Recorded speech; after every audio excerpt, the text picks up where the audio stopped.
never guess the places that I've been. You never guess the places that I've been. 'Cause everything is like a dream, yeah, but only in that dream that I live in. I'm never gonna let the day begin. Never gonna let the day begin. 'Cause everything is like a dream, yeah, but only in that dream that I live in. Oh, don't wake me up before you go, and I'll just make this bed my home. Oh, darling, please just let me sleep. Give me my dreams.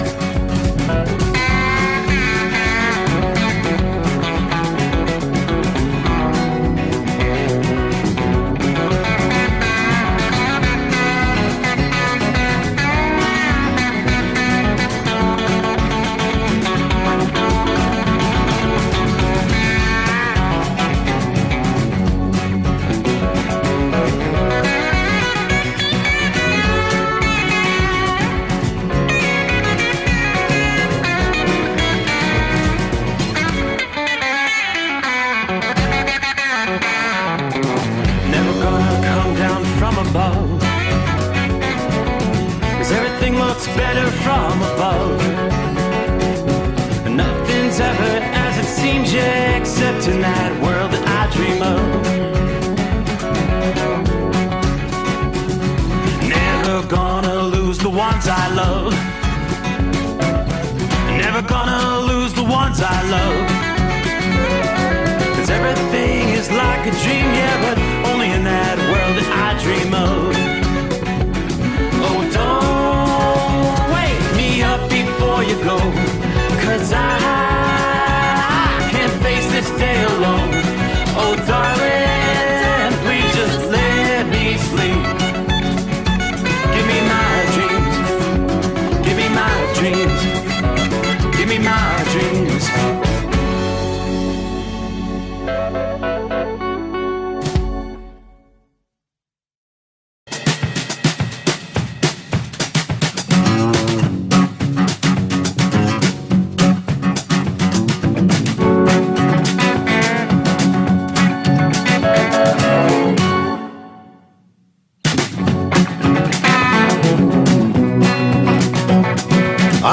My turn again already, huh?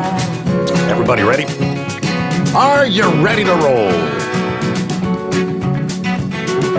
Yeah, Mike.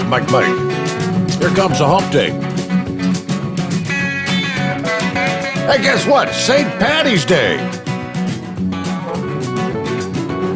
I'm just looking at myself. What the hell am I doing with a red shirt on? I'm supposed to have a green shirt on. It's St. Patrick's Day. Duh. Welcome in, welcome aboard. Hope your week's going well. Boy, lots to cover tonight. Where do we begin? Well, of course, we always begin with a look at our weather. And there's plenty of that to talk about tonight. I mean, we've been talking for several days about the potential for a severe weather outbreak impacting much of the southern tier of the country over the next several days. I didn't realize we were going to be looking at potentially blizzard conditions in parts of the south central states, but indeed, that's what we've got tonight. This storm system that pushed into California, and for those in the Four Corners region of the country, and on over into the Plains states, snowfall in the forecast, it's probably not what you're wanting to hear, but this time, unlike last week, this time the wintry weather, it's going to be a quick hitter. And it'll spare the big cities that were buried with feet of snow last week. But this latest storm is going to bring its own fair share of problems overnight tonight and on into Wednesday morning. So as we speak, this is just getting underway. A storm swept through California, brought soaking rains, thunderstorms, even some hail earlier this week. And it's going to cruise along at a pretty fast pace. It's moved through Utah, Arizona, Colorado, and New Mexico. That's where it's pushing through tonight, before then sweeping across the central and southern plains. between, now and Wednesday night. But there's just enough cold air. It's going to tap just enough cold air to lay down a path of accumulating snow in the wake of this storm. Now, some of the highest snowfall totals will be reserved for the mountainous areas. But even lower elevations of the central and southern plains might receive enough snow for some slushy or slippery travel.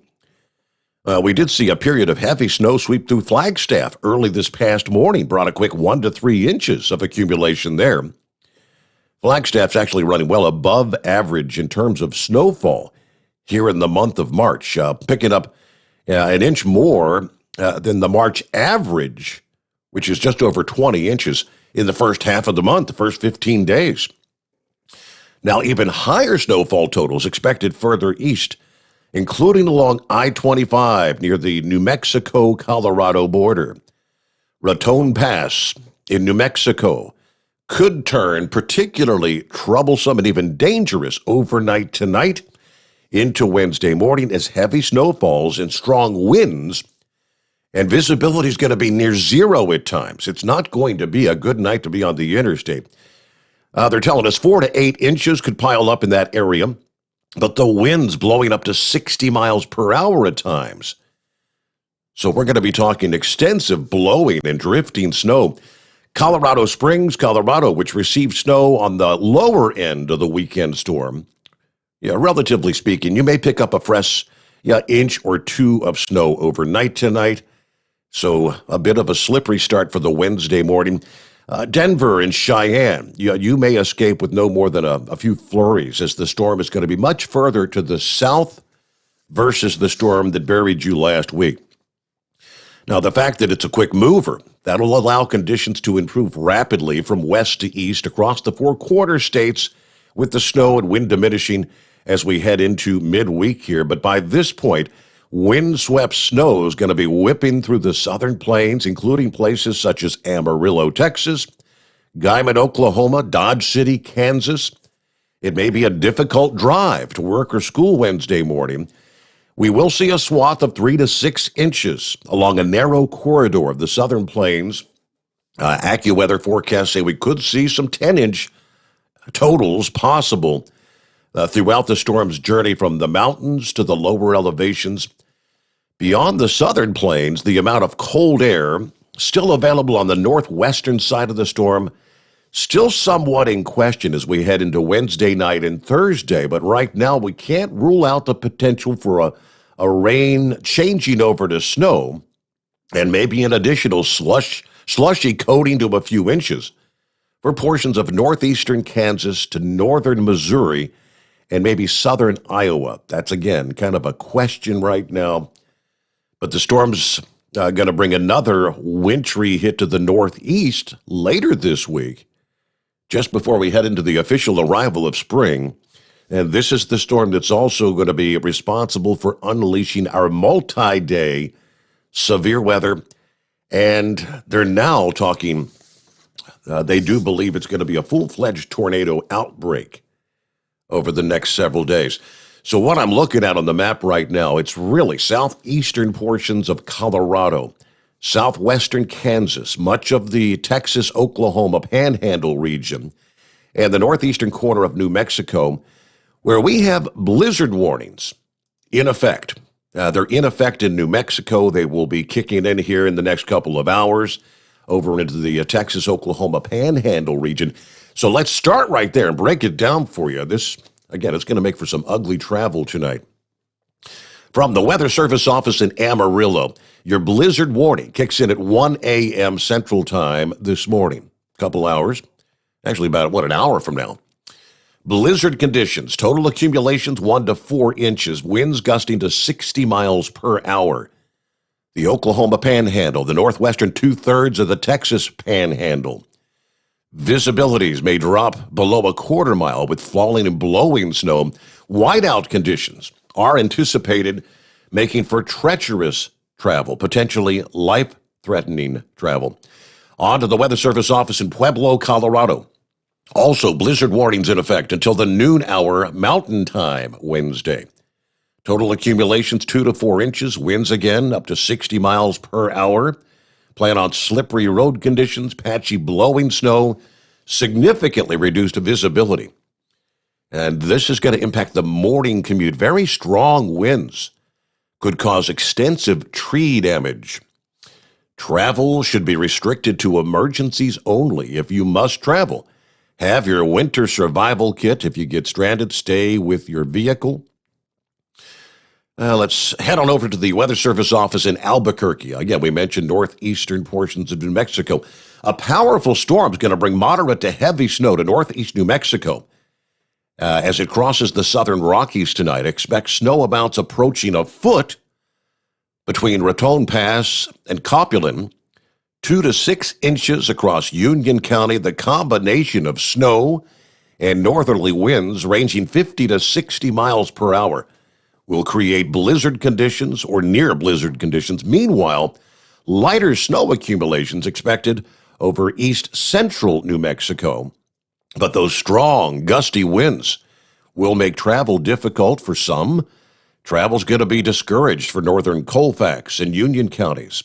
Winter travel impacts should improve by mid to late Wednesday morning. Again, it's a quick-hitting storm.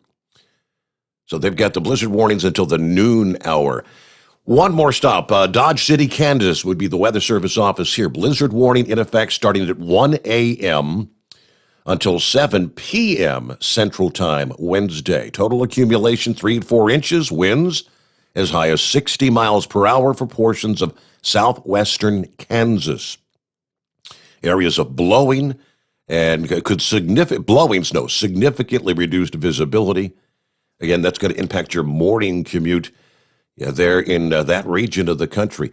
Now, at this point in time, in the areas that are under the blizzard warnings, we've actually got the showers and thunderstorms that are moving through right now, prompting some severe thunderstorm warnings. Lipscomb County in the panhandle of Texas, Roberts County, Hemphill County, all these in the panhandle of Texas. We've got a severe thunderstorm about 12 miles southeast of Wolf Creek Park. 60-mile-per-hour winds, quarter-size hail. This is enough to cause some minor damage to roofs, siding, and trees. Hail damage to vehicles is expected. The hail may actually accumulate on roadways, causing hazardous travel. That's one of a couple of severe thunderstorms we've been seeing as the first of the storm pushing on up into the Texas Panhandle region.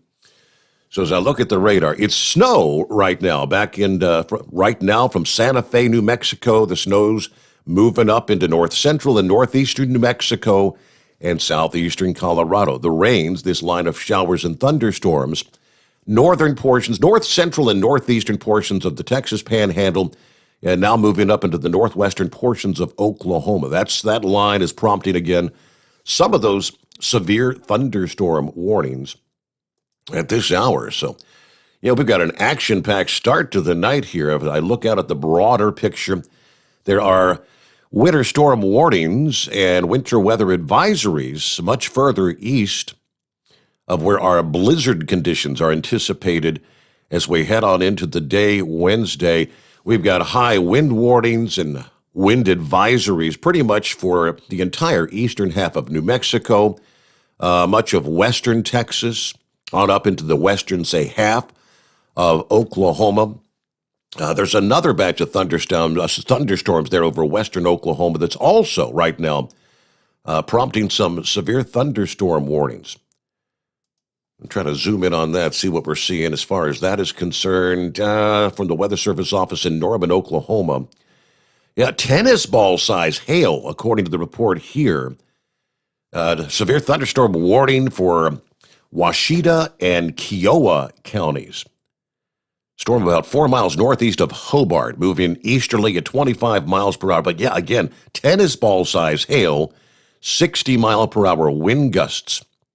So this is, again, in Oklahoma. Remain alert for a possible tornado. Tornadoes can develop quickly with these sort of storms. And when you start talking about the tennis ball size hail, yes, that is obviously a storm with very high up into the atmosphere, towering thunderstorm clouds. It takes a lot of lift in the atmosphere to get hail to grow to that size. Tennis ball. All right. So then we move forward a bit here with the potential now. Forecasters are saying, warning a dangerous severe weather outbreak that may ultimately impact 17 states, more than 100 million people across the southern tier as we head into the second half of the week. Severe weather is going to erupt each day, today, Thursday, across parts of the southern U.S. The greatest threat and potential for tornadoes is actually going to be today, and it's going to last well into the nighttime hours and even into Thursday. So what we're seeing right now in the Panhandle regions in western Oklahoma, this is just the beginning of what is going to be several days of severe weather, all facets ranging from large hail, flash flooding, damaging straight-line winds, and tornadoes. Starting, as we speak, Tuesday night and on through Thursday evening. So this is going to be a significant severe thunderstorm and tornado outbreak. AccuWeather's chief on-air meteorologist, Bernie Reno, says, I think the highest tornado threat's going to be Wednesday and Thursday, especially Wednesday afternoon and Wednesday night. In addition to unleashing all modes of severe weather, there's another aspect of this outbreak that has forecasters particularly concerned. Severe weather is going to be lingering long after the sun goes down over the next couple of nights. Those at risk for severe weather, including at least isolated tornadoes, obviously Texas, Oklahoma, Kansas, Missouri, Arkansas, Louisiana, Mississippi, Alabama, Tennessee, Kentucky, Illinois, Indiana, Virginia, North and South Carolina, Georgia, and Florida. That threat may even expand into portions of West Virginia and Ohio. Even outside of tornadoes, winds of 70 miles per hour will occur with some of these stronger storms. Tuesday night on through Thursday, gusts could even be stronger, reaching maybe 80 miles per hour Wednesday and Wednesday night. So within that zone along the I-20 corridor from eastern Texas and southern Arkansas over into Georgia, some of these storms may briefly turn severe, damaging winds on into Tuesday night. Tuesday evening, Texas governor placed resources on standby in preparation for this onslaught of severe weather. With heavy rain, high winds, blizzard conditions in parts of the state overnight, Texans need to be cautious of flooding risk and potential damage. The storms late Tuesday, which are beginning to erupt just at the east of the hardest hit areas of western Texas from the past weekend's storm, where at least 19 tornadoes were reported in that region. So there's already people that are suffering, have been cleaning up much of this week. All right, Tuesday night, the greater concentration of severe storms is going to develop across central Texas. We're going to have to watch this close tonight. Much of Oklahoma, southern Kansas, and western Arkansas. We're talking a region where nearly 30 million Americans live. So with all forms of weather that could occur in the southern plains during Tuesday night, the main threats are going to be large hail and damaging winds. Well, we've got that. Large hail, tennis ball size. Dallas, Waco, Oklahoma City, Tulsa, Wichita, Kansas, Fort Smith, Arkansas will all be in the threat zone as we progress through the day Wednesday. And then the threat for severe weather shifts east of those cities, but the potential for large, long-lived tornadoes is then going to actually increase. Not good. It's possible in the period from later this afternoon into Wednesday night brings a significant number of tornadoes. And this may be the biggest period for tornadoes of this multi-day severe weather outbreak. The threat of violent storms will focus over the lower and middle portions of the Mississippi Valley, much of the upper Gulf Coast, the Tennessee Valley, and parts of the Ohio Valley, home to more than 40 million people. New Orleans on northward all the way up to St. Louis, from Tulsa, Oklahoma, all the way over to Atlanta, Georgia.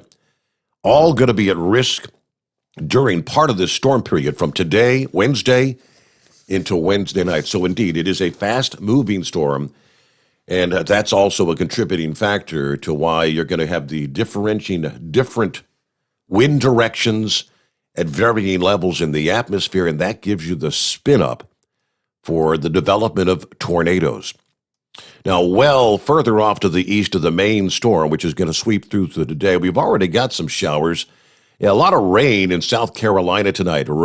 Some pockets of heavy rain from Columbia, South Carolina, down into south central and southeastern Georgia. Kind of making a beeline towards Savannah. There's another batch of thunder showers back over west central portions of Alabama, east central Mississippi. I don't see anything as far as severe advisories. No, not. Biggest concern right now is going to be the potential for some flooding rains. So we've got a lot to cover as we roll on into a Wednesday. We'll start with what's going to be obviously a developing storm out of the Atlanta area this past evening. A 21-year-old man is now captured in southwest Georgia. Hours after we know at this point, 8 people were killed in shootings at 3 separate locations at 3 Atlanta area massage parlors. Cherokee County Sheriff said 21-year-old, what's his name? Jay Baker said Robert Aaron Long of Woodstock, Georgia, was taken into custody in Crisp County this past evening following a police car chase about 150 miles south of Atlanta. We're talking about 3 hours away. The Crisp County Sheriff's Office said they received the information on this suspect's car. They spotted it driving along the highway. Police gave chase, ultimately having to ram the vehicle off the road. Now, as far as the shootings in and around Atlanta, 8 women, many of them Asian, they tell us, shot dead in 3 separate shootings at 2 spas and a massage parlor in and around Atlanta. First shooting happened around just before 5 o'clock Tuesday afternoon at Young's Asian Massage Parlor off Bells Ferry Road and Highway 92. That's in Ackworth, about 30 miles north of Atlanta. It appears all 5 victims were shot inside that business. 2 of the victims were dead. 3 were transported to a hospital where 2 of them also died, according to the sheriff. The 8 women, many of them Asian, shot dead in those 3 separate shootings. All right, it appears all the victims were shot inside these businesses. Last week, President Biden was actually talking about the hate crimes against Asian Americans. I guess we're seeing the incidents here and there around the country. To some extent, they believe it's since this whole coronavirus pandemic unfolded, the Chinese virus. And you'll actually even hear some, I guarantee if you're listening to the likes of Rachel Maddow and Don Lemon and all those talking heads over there on the left, they're probably beating the drum that these sort of things are happening because of all the hateful rhetoric from Donald Trump, because he continued to constantly call it the Chinese virus. So by calling it the Chinese virus, that's instigating people to go after Asians and Chinese. That's what they're telling you. We can still call it the Spanish flu, but we cannot call it the Chinese virus, which is exactly what the hell it is. It emanated from China. It is the China virus. All right, so we'll get more on that, of course, as we progress on through the overnight, early morning hours here on a Wednesday morning. It's great to have you with us. We are actually kind of on a bit of a mission tonight. Kyle sent me a message here earlier, gave me a ring, and he had posted this on the Steve Sommers Overnight Drive Facebook page. I've now shared that on my other home, Steve Sommers Facebook page, but we've got a bit of a request. And maybe we're thinking some of our listening friends to the show might be able to help us out here. Remember Battle Scarred Motorsports? I had an interview with the Battle Scarred Motorsports several weeks ago. It was like in the 4 o'clock hour. He called up as he was headed out from his home 20 there in Louisiana. And yeah, it used to be, what was it, USMC Motorsports, until the U.S. Marine Corps told them to cease and desist using the name USMC Racing. That's where they transitioned over to Battle Scarred Motorsports. You remember that interview? They could use some help, and it's right up most of your line of expertise. They're looking for a hot shotter to transport one of the charity's, what they call their endurance race cars. It's a Crown Vic race car, a Crown Vic race car-ish. They need to get it from Tennessee down to Louisiana ASAP. This is what they call their police and first responder themed car. It's called Ladder Number 3, Ladder 3. They weren't anticipating it was going to be fixed up at this point in time. It's all fixed up, and they need to catch a ride back home so the team can continue their mission of what they call their adrenaline therapy with the charity race team. If you missed the interview, this is the group that provides for veterans, our nation's heroes, whether military, police, or other first responders, to get behind the wheel.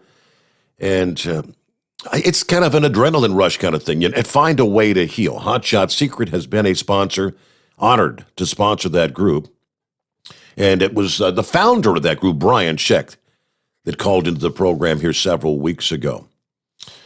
So what they're asking is for all the truckers out there, if you could maybe spread the word, we might be able to find a transport for Ladder Number 3 this morning. Now, it is a charity organization, but Kyle said, I'm going to toss in a little bonus reward. The idea is maybe somebody's going to be headed in that direction anyway. I know the destination point is Slidell, Louisiana. It's emanating from somewhere in Tennessee. We could get that all worked out. But the bonus reward for anybody who might be able to make the transport for the team for Battle Scarred Motorsports, you can call us up here at our number, 844-844-3388. We'll make some arrangements with the charity, get you the information. And Hotshot Secret will toss in some of our brand new Overnight Drive merchandise. We got the Steve Sommers Overnight Drive t-shirts, a couple of Steve Sommers Overnight Drive hats and decals, and they'll hook you up with a website gift code good for $120 worth of anything you'd like to purchase from the hotshotsecret.com website, and shipping will be included there. So get the word out. Like I said, we're on a mission. Maybe spread the word. So again, thank you for all the support from the entire trucking industry. I just thought we'd just kind of pass the word if you might be able to do it, or maybe you know someone else who might be able to do it. Now, again, I'm also looking at some of the weather issues right now over the next day or two. It may not be the best of times trying to get from Tennessee to Louisiana, but that could all be worked out. So there you go. Underway on a Wednesday morning. Thank you so much for being here with us. Our number is 844-844-3388. 844-844-3388. We'll get to our news break coming up here shortly. And let me see here. We'll get to the calls. Who's on the line first out of the box tonight? I'm not sure. Would that maybe be Matthew? It sure is, Mr. Stevie. How are you? Well, I'm doing just fine. How about yourself? Doing well. Oh,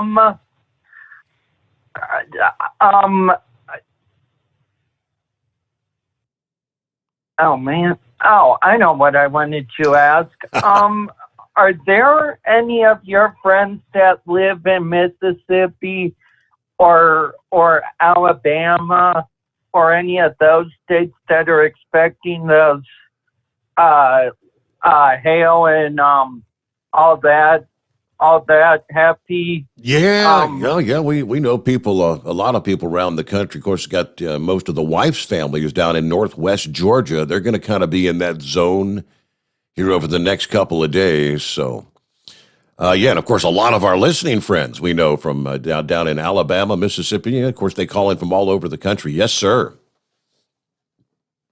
Okay. Well, I know back here in our state, I know that we're supposed to have hail and winds, but not as bad as what the South is gonna be expecting. But how have you liked this NASCAR season so far? I mean, what in the world has gotten into this season? Yeah, we've had a bunch of new winners, and it's been kind of crazy, hasn't it? Oh my God, yes. Well, and for this weekend, we're going to a certain driver's home racetrack where his state went nuts last November. Yes. Because his hometown is like 30, 40 miles away from Atlanta. Mm-hmm. I don't know. I'm just throwing out numbers.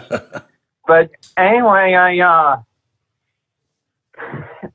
when I saw this, I'm like, I need to call in and see how he's doing. But I heard on this show in the past that you guys are starting to roll out the app.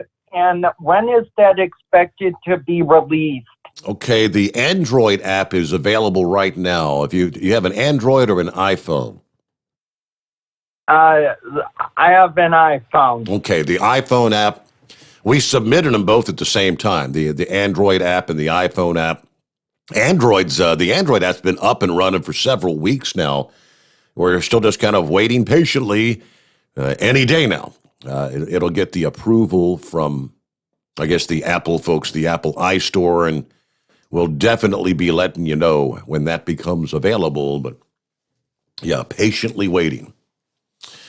Matthew, great to hear from you. We're up to bottom of the hour. We'll get a news break here around the country. It's 844-844-3388. That's our number. The Steve Sommers Overnight Drive live from the Hotshot Secret Studios. USA Radio News with Dan Naraki. Former President Donald Trump is urging people to get a COVID vaccination. I would recommend it, and I would recommend it to a lot of people that don't want to get it, and a lot of those people voted for me, frankly. But, you know, again, we have our freedoms, and we have to live by that, and I agree with that also.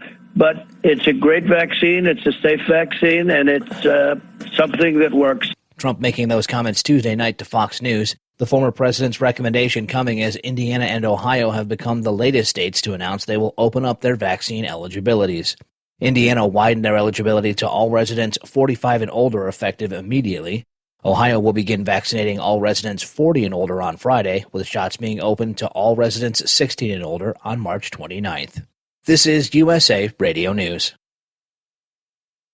Now is a great time to replace your worn-out windows during the Renewal by Andersen 25-year savings event. Upgrade your home today. Buy 4 windows and get the 5th one free. Plus, get 12 months with no interest, no money down, and no payments. Call now. Get 4 windows and get the 5th one free. Installation and warranty included. Renewal by Andersen takes every CDC-recommended safety precaution to protect your family. For 25 years, people have trusted us for their window replacement needs, and you can too. Call now to learn about our Buy 4, Get the 5th one free window replacement offer.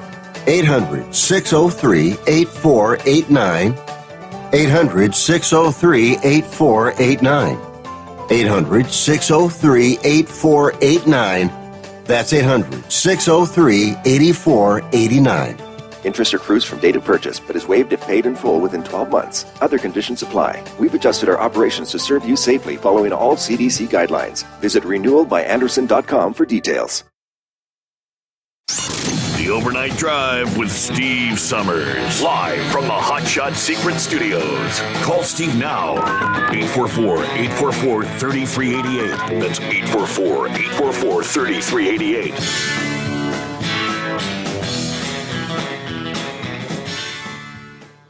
Attention all truckers, Dean Michael, the tax doctor here. I want to talk to you about those dreaded tax problems. I know you want to keep on trucking and not even think about them. Well, let's face it, they're not going away all on their own. You need professional help. I've been helping truckers put their tax problems in the rearview mirror for years. I can help you too. Call me for a free consultation at 888-632-4506 or go to mytaxhelpmd.com. It's like I always say, keep your eyes on the road, I'll keep mine on the IRS. 888-632-4506. Pure Flow Air Dog, your leader in fuel air separation system technology. Our systems filter out water, particulates down to 2 micron, and remove all of the air out of your diesel fuel. This allows for nothing but pure, clean diesel fuel to reach the expensive injection system equipped in your vehicle. Not only do our fuel systems protect, they also come in a variety of flow rates to meet your performance needs. Our systems are compact and use OEM-style fittings for easy installation. Learn more about our product at www.pureflowairdog.com and be sure to follow us on Facebook and Instagram. Protect your investment with Pure Flow Air Dog.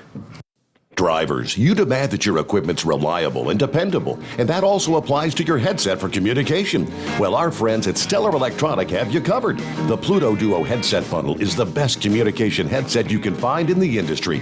No matter the challenging environment you're driving in, the Pluto headset will make you sound crystal clear all the time thanks to their 99% noise cancellation. And the Duo's not only a stereo converter for the headset, but also a power bank so you can charge as you go.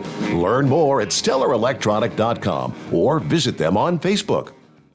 At Hot Shot Secret, we share the science behind common diesel problems. For example, ultra-low sulfur fuels. Fuel has 2 purposes, combustion and lubrication. Ultra-low sulfur fuels have diminished the fuel's ability to lubricate. Hot Shot Secret Everyday Diesel Treatment with LX4 restores lubricity, protects your engine, and optimizes performance. Everyday Diesel Treatment is available at truck stops, Tractor Supply, O'Reilly's Auto Parts, and online at HotShotSecret.com. Hot Shot Secret.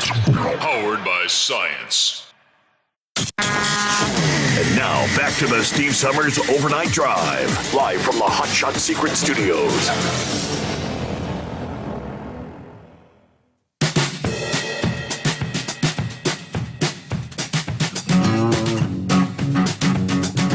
All right, so we got lots to cover as far as industry headlines as well. And yes, indeed, I'll do my best to stay abreast of the situation as far as severe weather is concerned during the overnight hours. 24 hours ago, we were talking about some drivers that were still stranded after the big storm that buried so many areas out west. And Tuesday afternoon, still had portions of I-80 shut down. Working to clear those massive snow drifts off the roadway after that record-setting snow. Wyoming, Nebraska, Colorado, closing I-80, the closure of westbound I-80 in Sidney, Nebraska. They shut that down at 9 o'clock Saturday night. By Monday afternoon, that closure had extended another 270 miles east of Grand Isle.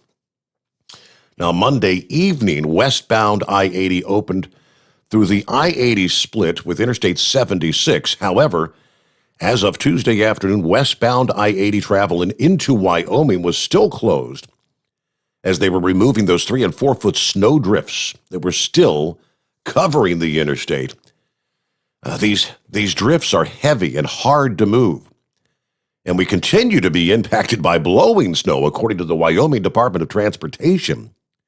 But many truck drivers found themselves stranded in Nebraska, and we're hearing the hospitality they encountered spans from some cases charitable to others downright inconsiderate. More than 650 semi-trucks reportedly pulled into the Flying J in Big Springs Many others, of course, parked along side roads and even in the gravel lot of the Verano Center Arena. Parking lot was flat full. Agitated truckers that want to roll. They want to go. They want to roll. According to one of the cashiers at that packed Flying J, while some truckers found themselves being gifted with snacks and water by kind-hearted Good Samaritans there, and some others in the trucking industry, others found themselves denied bathroom access with nowhere to go. Ladies driving around handing out snacks and water to some of the stranded drivers, according to the story from CDL Life, the app there. One driver said he was given some water, some snacks, and an orange by some recruiters, apparently kind of capitalizing on the driver situation. Ladies, a.k.a. recruiters, said another member. Probably more than lots of folks, companies are doing, says another. How long will it be until we can get back on the road? Says another stranded driver on his way to Canada with a load of ice cream. Somebody said, we were told we can't use the washroom inside the arena. Well, that's no good. We're going to have to go sooner or later. Well, hell yeah. As of 3:30 Tuesday afternoon, I-80 in the Nebraska Panhandle was still closed to allow the Wyoming DOT to clear the highways. At that point, they said they still didn't have an estimated time of reopening. So I guess my question is, if you're out there, is that back up and running yet? Yeah, I know when we were talking about it 24 hours ago, they said they anticipated somewhere between 10 o'clock Tuesday evening and 1 a.m. Wednesday morning. But that's of course, Mountain Time, which if it hasn't reopened, it should any time now. But man, that's nothing like being stranded. I mean, we're talking Saturday, Sunday, Monday, Tuesday. You're stuck for 4 days. Yeah, you're not rolling and probably not getting paid, right? All right, tank checking in this morning. I'm rolling east through New Mexico tonight. Uh-oh, looks like I might be seeing some more of that white stuff later this morning. Yeah, Tank, I think you very well may. Robin checking in from northern New Jersey. Michael, good morning, everyone, from West Monroe, Louisiana, where it's 73 degrees right now. Richard, good morning from Florida. Hello, Steve. Wishing everybody a great St. Patrick's Day. Just Teach, 74 degrees, somewhere in central Florida. Okay.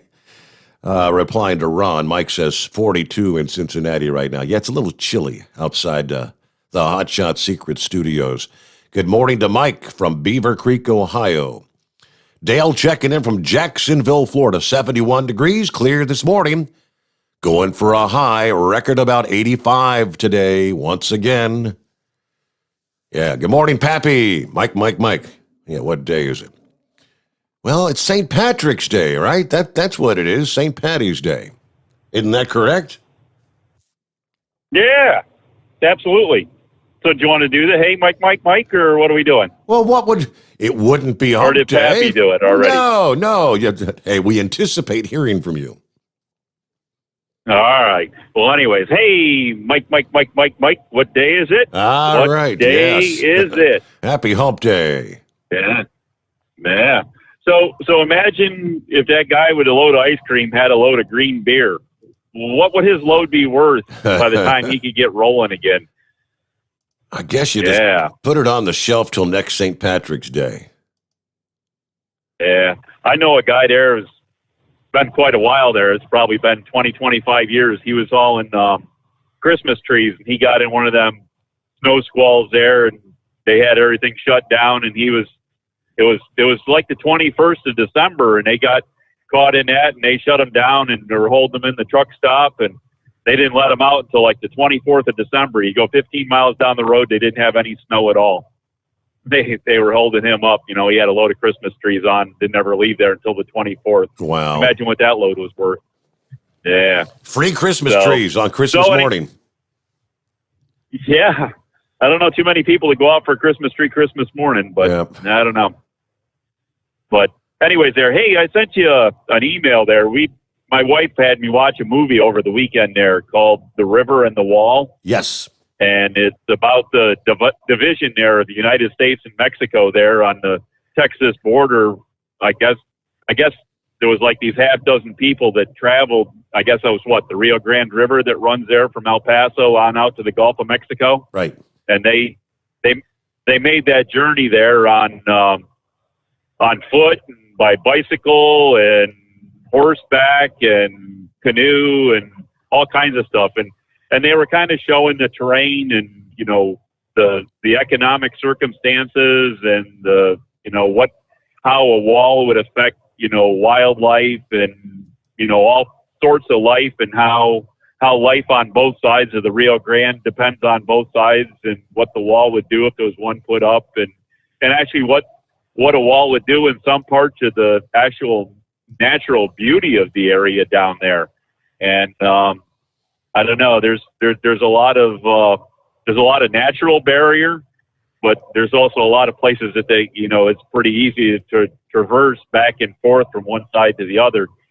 But anyways, the one captivating point of the whole thing I kind of found interesting myself was that they were on the Rio Grande in canoe at the time, and they ended up taking longer to get down the river to where they wanted to spend the night. And they actually got caught in the dark out on the river in some of the areas where the cartels cross, and they were in quite fear of their lives in that section, trying to get a little bit further down the river in the dark for what they might come across or run into, or what might be around the next bend and they might not want to come upon. But it was kind of interesting. It showed a lot. I mean, for somebody like me that's never been down there, never experienced any of it, it was kind of interesting to see. I mean, I've been out to Arizona and stuff like that a few times, but never really spent any time, in that area at all, to know firsthand the way things are. And I can't say it was totally unbiased, but it was probably the most even showing, without a lot of politics in it, of what things are down there. They did kind of straight out interviews. It didn't seem, to be biased to be one way or the other. So anyways, anybody who's interested in that was called the River and the Wall. The River and the Wall. So you can do a little Google search on that, and I guess, I don't know, is it a Netflix thing or just available on like? I think it's available in a lot of places. Google picked it up and pretty much asked if I wanted to watch it. On one part of the Google search said you could watch the movie. So I imagine I forget exactly how my wife had it. I think it was on Netflix that she brought it up, but I don't know. I wasn't paying that much attention when she did it, so I don't know. My lack of attention, a squirrel runs across the road in front of me and I forget where I'm going to, So anyway, that's kind of something I just thought I'd bring out there. That might be something to pass a few hours if you're bored or whatever. Yeah, I think it was only. I think if it was 2 hours, that's probably a long for what it was. It might have been 2 hours and 15 minutes at the most, but it just I don't know. It just kind of showed a whole different side of what you might see if you were just down there in a vehicle and traveling around, and they did talk to a border patrol officer and a landowner and kind of how things are and that. Of course, it was all before the change of the president, so I don't know what things are. It might be a whole different movie down there now if they did it now. Oh yeah. But they did definitely talk about how the drug cartels use the people, the supposed immigrants, the illegal aliens, how they use them to shield their operations and have an area flooded area, one area with that, and show how they can move drugs with another area, and the types of things they try to do. And which is exactly what they're back to what that's exactly what they're doing right now. I mean, big time. You flood the border with illegals, and it's growing worse and worse. Believe it or not, we actually have some Democrats, well, at least the first one, coming out saying this is a full-blown crisis on our southern border.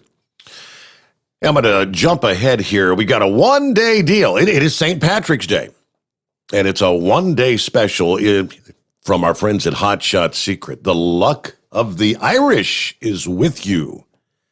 What it is a St. Patrick's Day contest where one lucky shopper today is going to win what they call a mystery box. Over $150 value. So realistically, anyone who places an order today on the Hot Shot Secret website, hotshotsecret.com, March the 17th, St. Patrick's Day, you're all entered for that contest. May the luck of the Irish be with you. So random selected shopper. So if you were thinking about making a purchase sometime in the near future, might as well get that order in today. And why not go ahead and use the overnight drive code at checkout, get 10% off your order. And of course, if you're a veteran, active duty, first responder, CDL holder, you get another 10% off. You'll get 20% off your order, plus you'll be in the running for a $150 value mystery box. Who will the mystery shopper winner be here on St. Patrick's Day? All right, back to the calls here. Good morning, Baby Bear. Wow, how are you? Doing all right. How about yourself? Oh, just still, what a crazy day with that shooting that happened 2 miles from my house. Really? Today. Yeah, that little corner used to be, in the 70s and 80s, that was our Winn-Dixie. And it changed. I mean, probably, 1990. They basically, it was kind of a shopping center that went downhill, and they had an Aaron's furniture in it, and now they've got an antique store, like a cigar bar thingy, and then I think that's where the massage parlor is, and there's another little, that little corner used to be, luckily, the Kmart was at one side, the Winn-Dixie was the other, and that's when we were teenagers, and now it's pretty much all run down there, but it's only like 2 miles from my house. But they keep saying Ackworth and Woodstock. Well, the shopping center, or, where that occurred, is on the Ackworth side. That's my side of it. That would be the west side of Bells Ferry, and that's Ackworth. The east side is Woodstock, and apparently that's where that 21-year-old kid lives. So, but yeah, I got up for work at 5:45, got ready, got on the road, or was about ready to get on the road, called one of our drivers, and he was like, well, you're not going to go towards 75 going this way, are you? I said, nah, not today. I plan on just, going west and getting on at Highway, 92 and 75 there. And he was like, okay, well, there's some kind of shooting going on at Bells Ferry 92. And I was like, oh, really? Yeah, right. So it took me a while, it took me about 30 minutes to actually get any news on it, and then I kid you not, I just made my flip in Savannah, and I always bring up my maps on how far, how long it's going to take me to get home. And the first thing it did on the map, it popped up this big pink sign with a big red exclamation point that says, route may be affected by Atlanta shooting. And I'm like, I'm not even going, I stay on 75. I don't get off at any exit sooner, you know.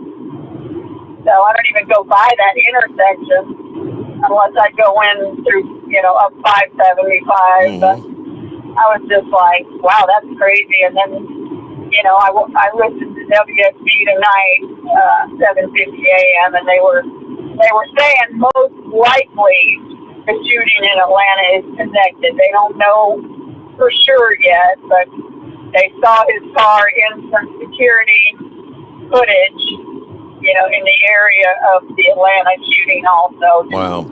Sometime after. So, and then apparently he went south. More likely, I mean, because Chris County, where they found him, is, you know, that's south. Like you're going towards South Georgia. That's way down there. That's below, that's around the 99-mile marker. So I guess they're just they're trying to figure out what the motivations of this guy were. They're looking into it now. I guess since they've captured him alive, so I guess they'll be able to, interrogate. Say, well, what the hell are you doing? What's this all about?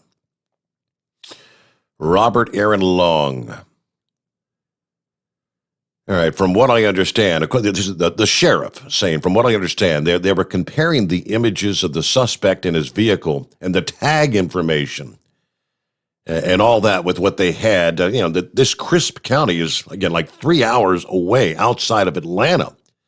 And when they got this suspect vehicle, they were trying to say, is this the guy that was maybe involved in these shootings several hours ago? Atlanta police agreed Tuesday night. The suspect is likely the same as Cherokee counties and said an investigator from the Atlanta department was in Cherokee County working closely with officials to confirm that the cases were related. In Cherokee County, that's where deputies discovered 2 people dead at the massage parlor, 3 others injured, where when transported to the hospital, 2 of the others died, the other still hospitalized. About 45 minutes after the Cherokee County shooting, 30 miles away, police in Atlanta responded to a report of a robbery in the northeast part of the city.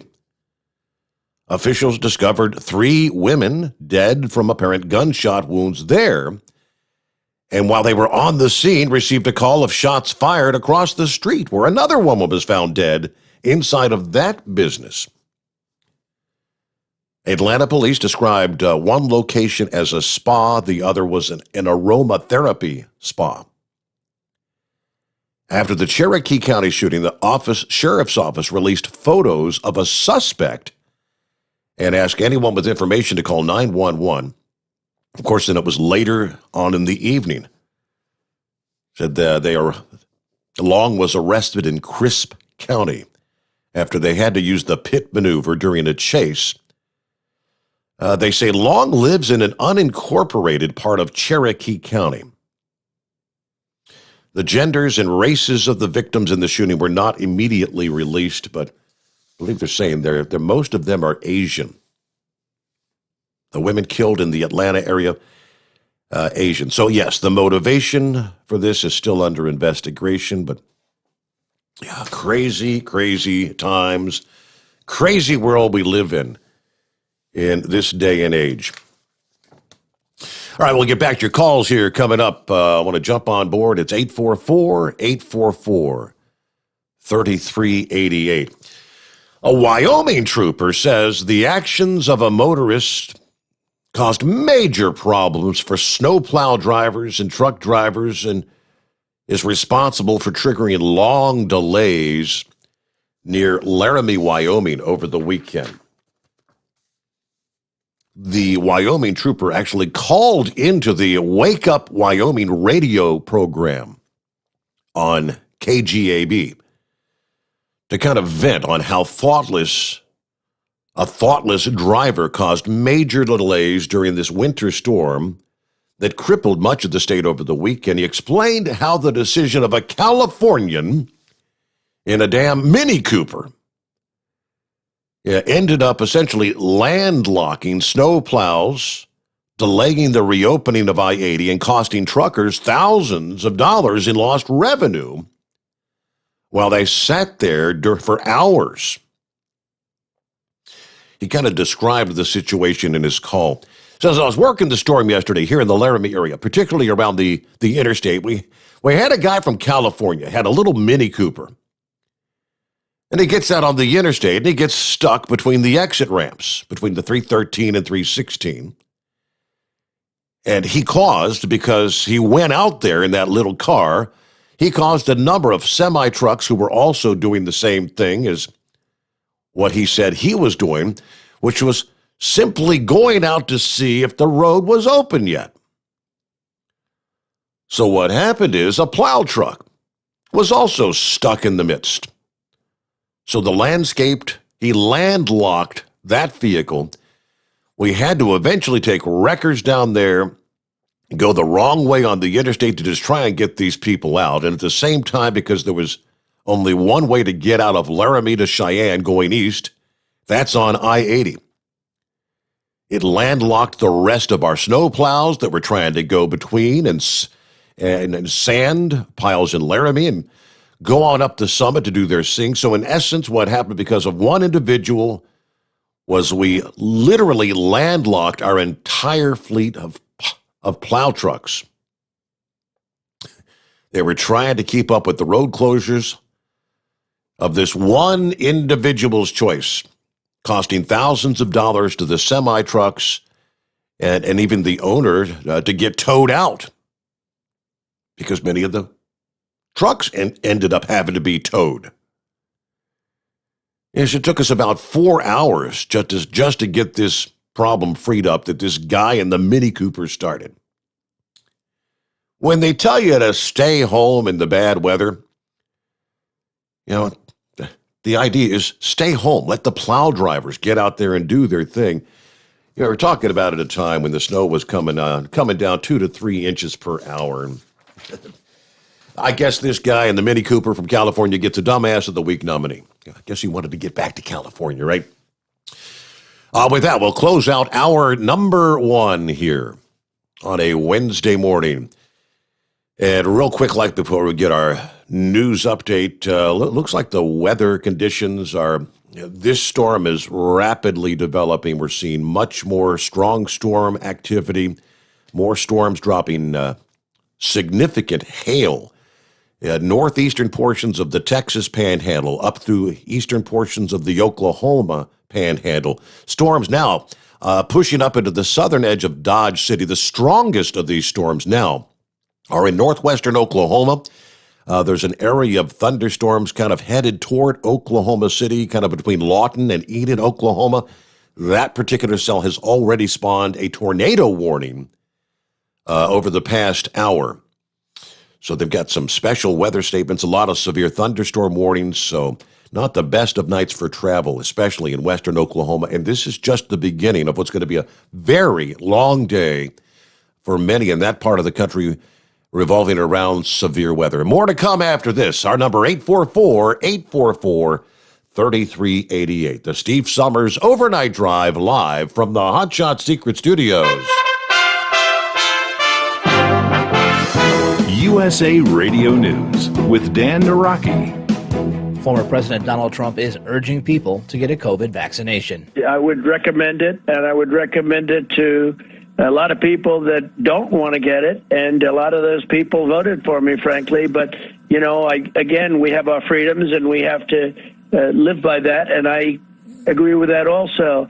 But it's a great vaccine, it's a safe vaccine, and it's something that works. Trump making those comments Tuesday night to Fox News. The former president's recommendation coming as Indiana and Ohio have become the latest states to announce they will open up their vaccine eligibilities. Indiana widened their eligibility to all residents 45 and older effective immediately. Ohio will begin vaccinating all residents 40 and older on Friday, with shots being open to all residents 16 and older on March 29th. This is USA Radio News. Billy Gerard here for Ocean Salmon.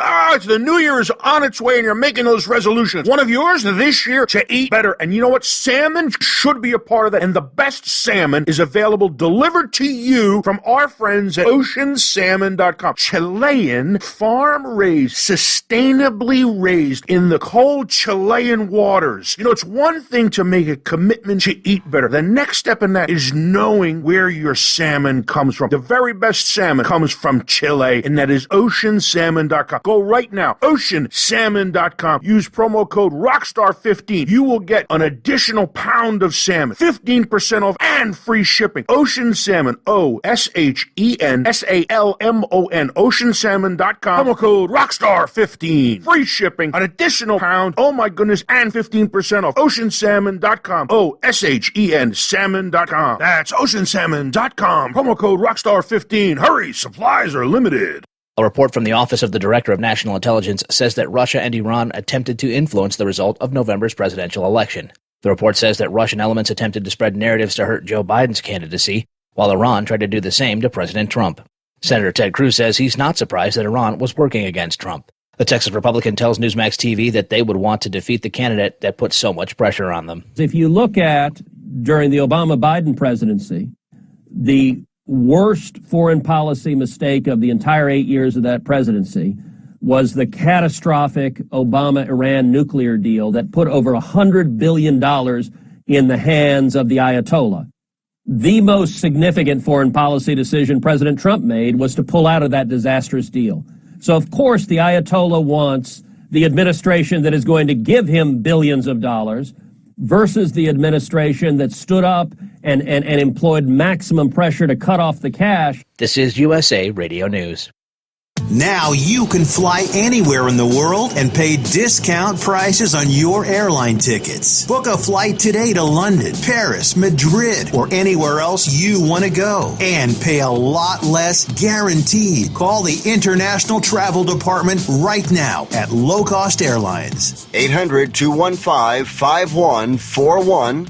800-215-5141. That's 800-215-5141. An argument over money led to 4 deaths in Indiana. 4 members of an East Indianapolis family were shot and killed Saturday, leading officers on a day-long manhunt to find the suspect and his 6-month-old child. He's being accused of kidnapping. Marion County Sheriff's Department spokesperson tells 13 WTHR the public is why the suspect was found so quickly. I do believe that the community has played a role. They've been giving us information, and that's what's important. Our community sticks together, and our community has done what we have been urging them to do for a while. Contact us. Give us the information. The suspect, 25-year-old Malik Halfaker, was found about 5 miles from the shooting and was arrested Sunday. The 6-month-old was also found unharmed. It is being reported by the TV outlet family members aged 7, 23, 35, and 44 were killed over stimulus check money. From the West Coast USA Radio News Bureau, I'm Lance Pry.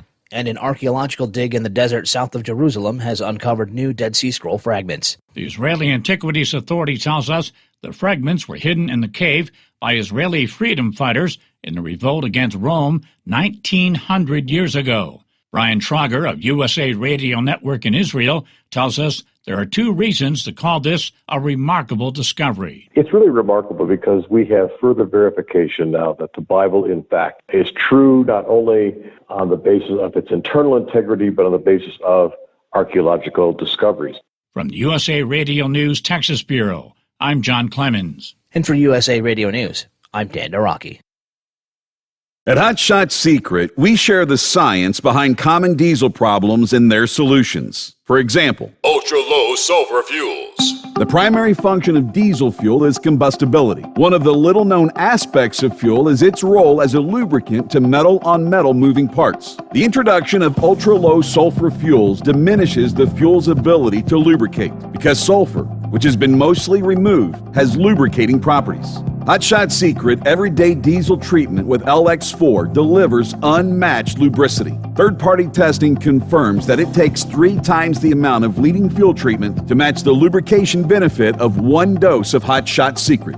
Everyday Diesel Treatment is a fully formulated 6-in-1 premium fuel treatment for every fill-up, every time. Everyday diesel treatment is available at truck stops, Tractor Supply, O'Reilly's Auto Parts, and online at HotShotSecret.com. Hot Shot Secret, powered by science. Keep the bugs off your glass and the smokies off your ass. This is the Overnight Drive with Steve Summers.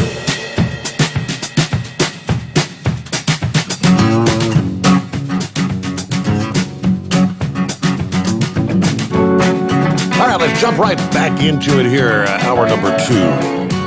Hump Day. Happy St. Paddy's Day. All right, no active tornado warnings at this hour. But the threat exists. And it's going to be a long day. A lot of severe thunderstorm warnings in place as this storm continues to strengthen now as it moves out of the southern Rockies into the southern plains. So we'll try to keep you up to speed what's going on there. Meanwhile, our number is 844-844-3388. And of course, on the cold side of the storm, you got thunderstorms on the eastern side. You got snow on the western side. Snow becoming more intense. Some heavier snow. Southeastern Colorado, down from Santa Fe in New Mexico to snow breaking out just to the east of Albuquerque. And there's even a few thunderstorms in the mix on the easternmost side of New Mexico. The colder air will be filtering in. That'll be changing over to some snow before it's all said and done. But all right, we get back to our callers here on a Wednesday morning. Who's next up here? I believe that would be Eagle on the line. Hey, good morning, Eagle. Okay, yeah, how you doing? I couldn't get in the last 2 nights. I was busy, but I got a couple of things I need to talk about tonight. First thing I want to talk about is the situation that happened in Atlanta, Georgia tonight. I don't know, what this man's reasoning was for doing what he did, but I've been in these places before, these massage parlors. I used to live in Atlanta, Georgia before I moved to Texas. I've been in these establishments, so I don't know if this guy, maybe he had a bad transaction with these people, the money, maybe he had a bad experience, I don't know. Or it could be this guy is taking his frustrations out on the Asian community because he blames them for this coronavirus situation. But either way it goes, he was wrong for doing what he did. He took 8 lives for no reason. Like I say, maybe he'll explain to the police why he did it. But like I say, 8 people were dead tonight. And it didn't have to happen like that. Like I said, Steve, these people are cowards. These people had nothing to do with the coronavirus. Just because they're Asian, these people are very ignorant. Just because somebody is of Asian descent doesn't mean people never even stepped foot in China, let alone bring the virus to this country. So, anybody that's thinking about doing something like that, or even you're nothing but a coward and a loser. These people have nothing to do with the situation. You take your frustrations out on somebody else, not on some innocent people. It makes absolutely no sense. Now, let's get to this border situation, Steve. Like I say, you as you know, I live in Texas, and I live right by the Mexican border of Texas and Mexico. I can see the border from my home, and there are individuals, I can see individuals climbing over the fence when I was at home this weekend on Sunday. Individuals are climbing over the wall. There is no water between where I live at in Texas. In some parts of Texas, you have water that separates Texas and Mexico, but where I live at, there's no water. Okay, these people are climbing these fences, and they're being apprehended And this is, like I said, this is the dumbest thing, and it's ridiculous. Catch and release. These Border Patrol agents are totally frustrated. They're capturing these individuals, and then they're being told to release these people. So what is the object? Why would you? Why would you even want to capture this individual if you're just gonna turn him and lose him? Okay, now, as of today, when I left Texas today, I'm back on the road again. Now they say, I don't know if you heard about it. Now they're transporting over 4,000 kids to the Dallas, Texas area to put them in a sports arena. I don't know what this arena is called, but they're transporting these people, these kids or whoever they are, over 4,000 of them to Dallas, Texas right now, at the expense of the American taxpayers. And it's totally uncalled for, Steve. This guy, Joe Biden, I went over this with you last week. This guy had the nerve to say today that there is no crisis on the border, that we have no problem. There's no problem. Well, I don't understand what this guy is talking about when you got the border being overrun and agents begging people. They're begging for help. They don't have enough places to put these kids, and then now they're transporting them all over the state of Texas to different locations. And the more that Joe Biden allows these people in, Steve, the more of them that are going to continue to come. They already don't say it. They got, like you reported last week, you got people coming in with Joe Biden T-shirts on. From where are they getting these T-shirts from? Joe Biden shirts from out of Guatemala, Honduras. Right. Yep. They say that Joe Biden is their man, that he's going to let them in, and he's going to give them amnesty, and he's going to give them this, he's going to give them that. Joe Biden is, at this point right now, Steve, as much as it hurts me to say this, Joe Biden is the only man that can stop this wave of individuals coming to the U.S. And it's sad. That's the reason why I say it hurts, because this guy is not capable of doing the right thing. And we look like we're in big trouble, Steve. People talked about this for over 4 years when Trump was in the White House, that we couldn't allow somebody like Biden to get in the White House because this is what would happen. Now the problem is here, and we got a real big problem. And the sad part about it is we got to deal with this for the next 2 years. There's really nothing that we can do right now as a Republican. Joe Biden is the only man that can stop this wave of people, and apparently it doesn't seem like he wants to do it.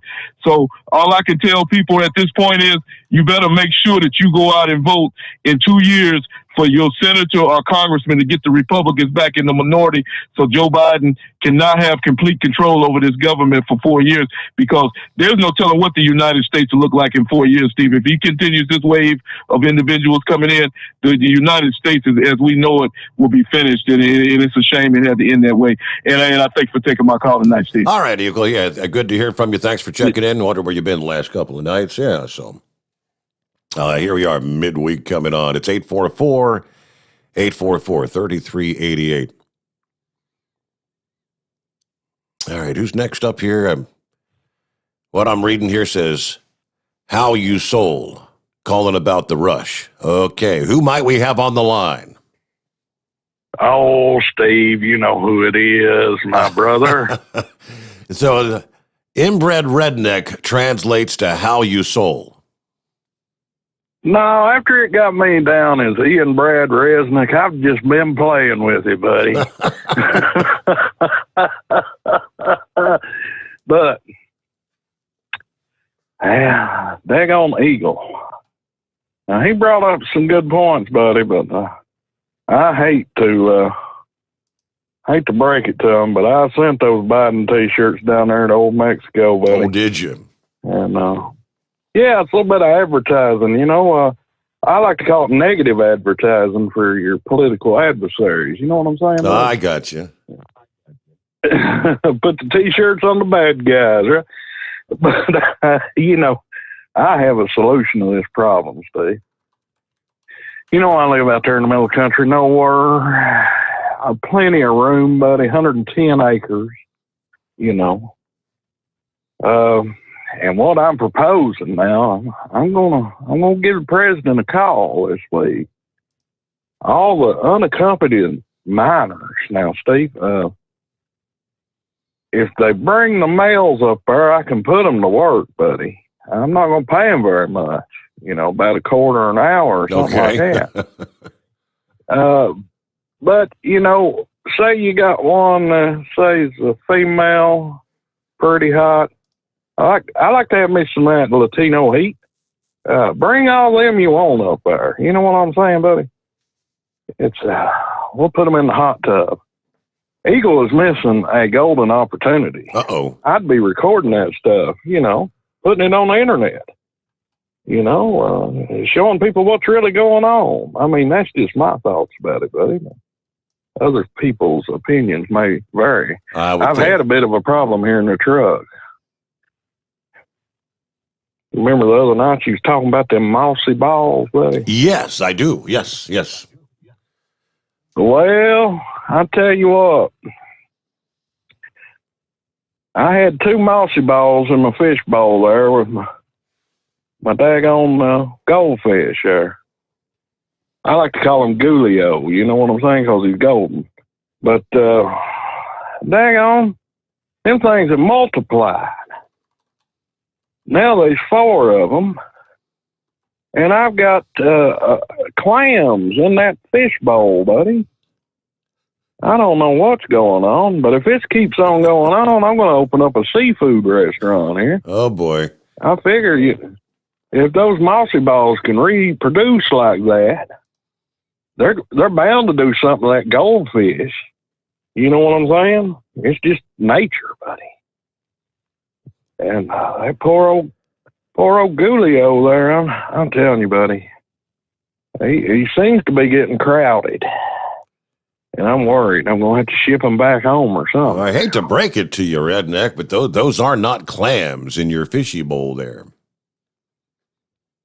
Well, what are they, Steve? There's something you don't want in your fishy bowl. You need to take you need to get your fishies out of the bowl and you need to boil your mossy balls. Really? Yeah.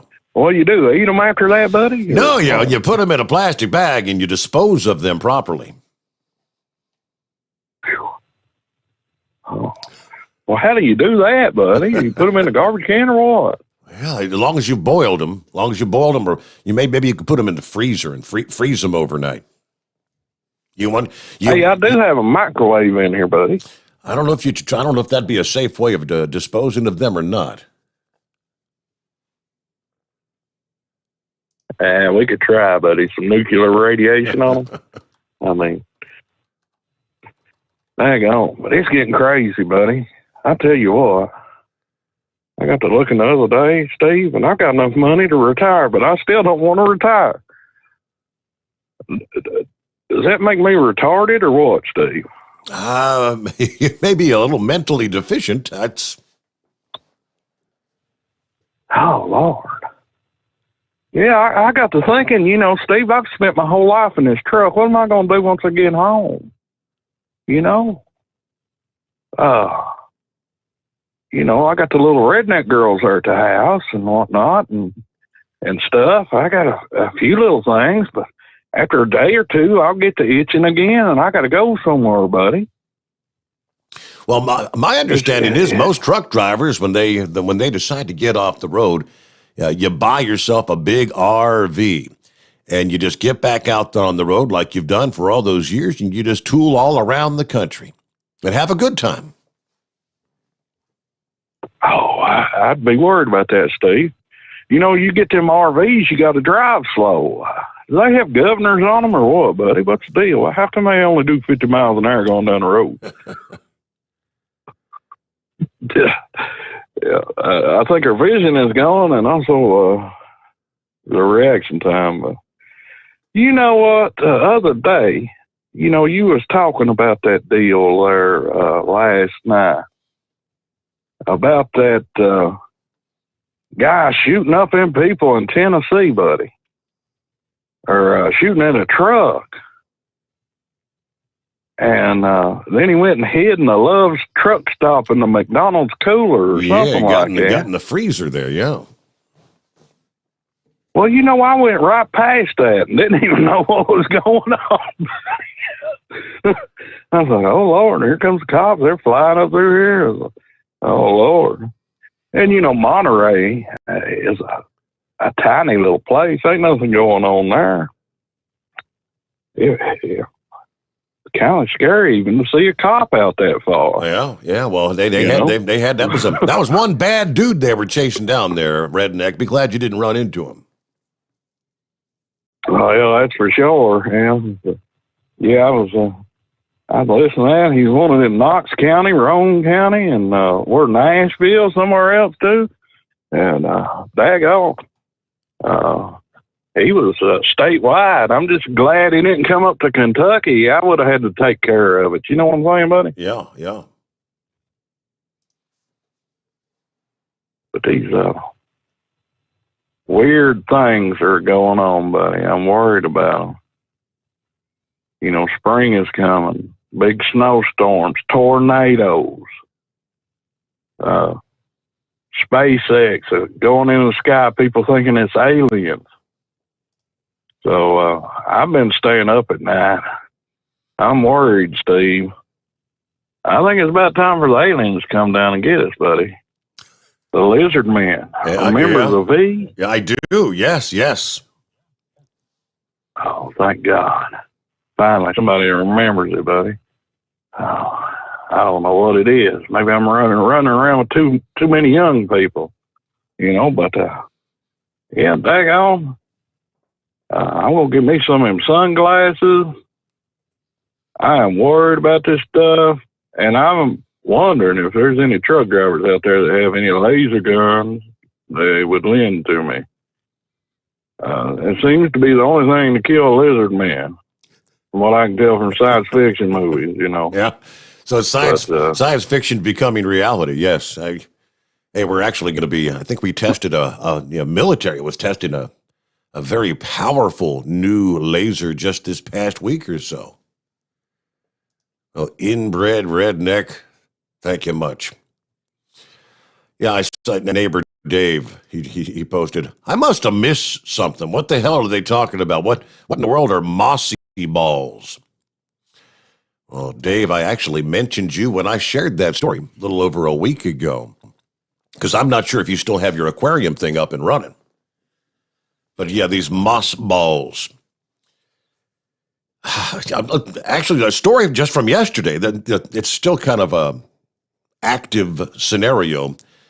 Right now out of South Dakota, they say natural resource agencies are notified zebra mussels were present in these moss balls they've been sold at local pet stores throughout the state of South Dakota and all over the country, apparently.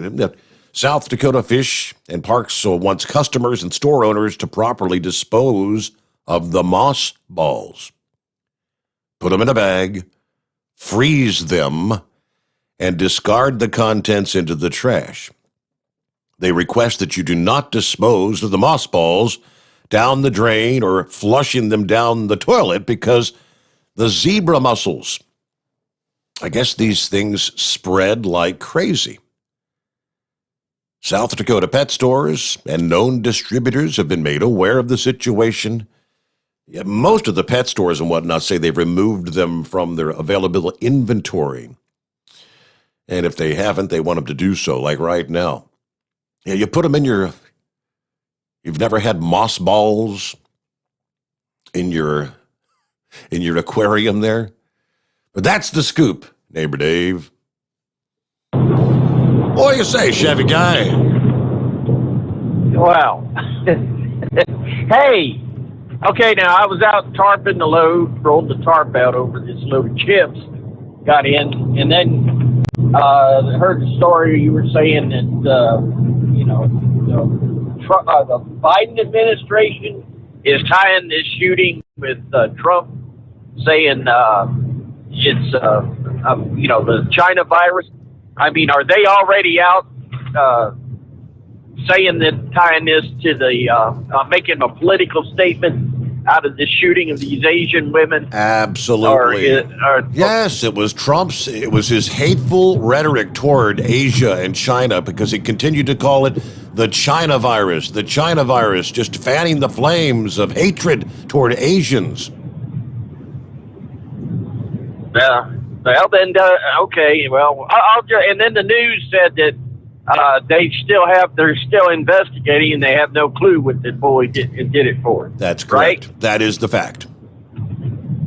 Okay. All right. So if the Biden administration is saying that the hateful rhetoric caused the death of these Asians, who, by the way, like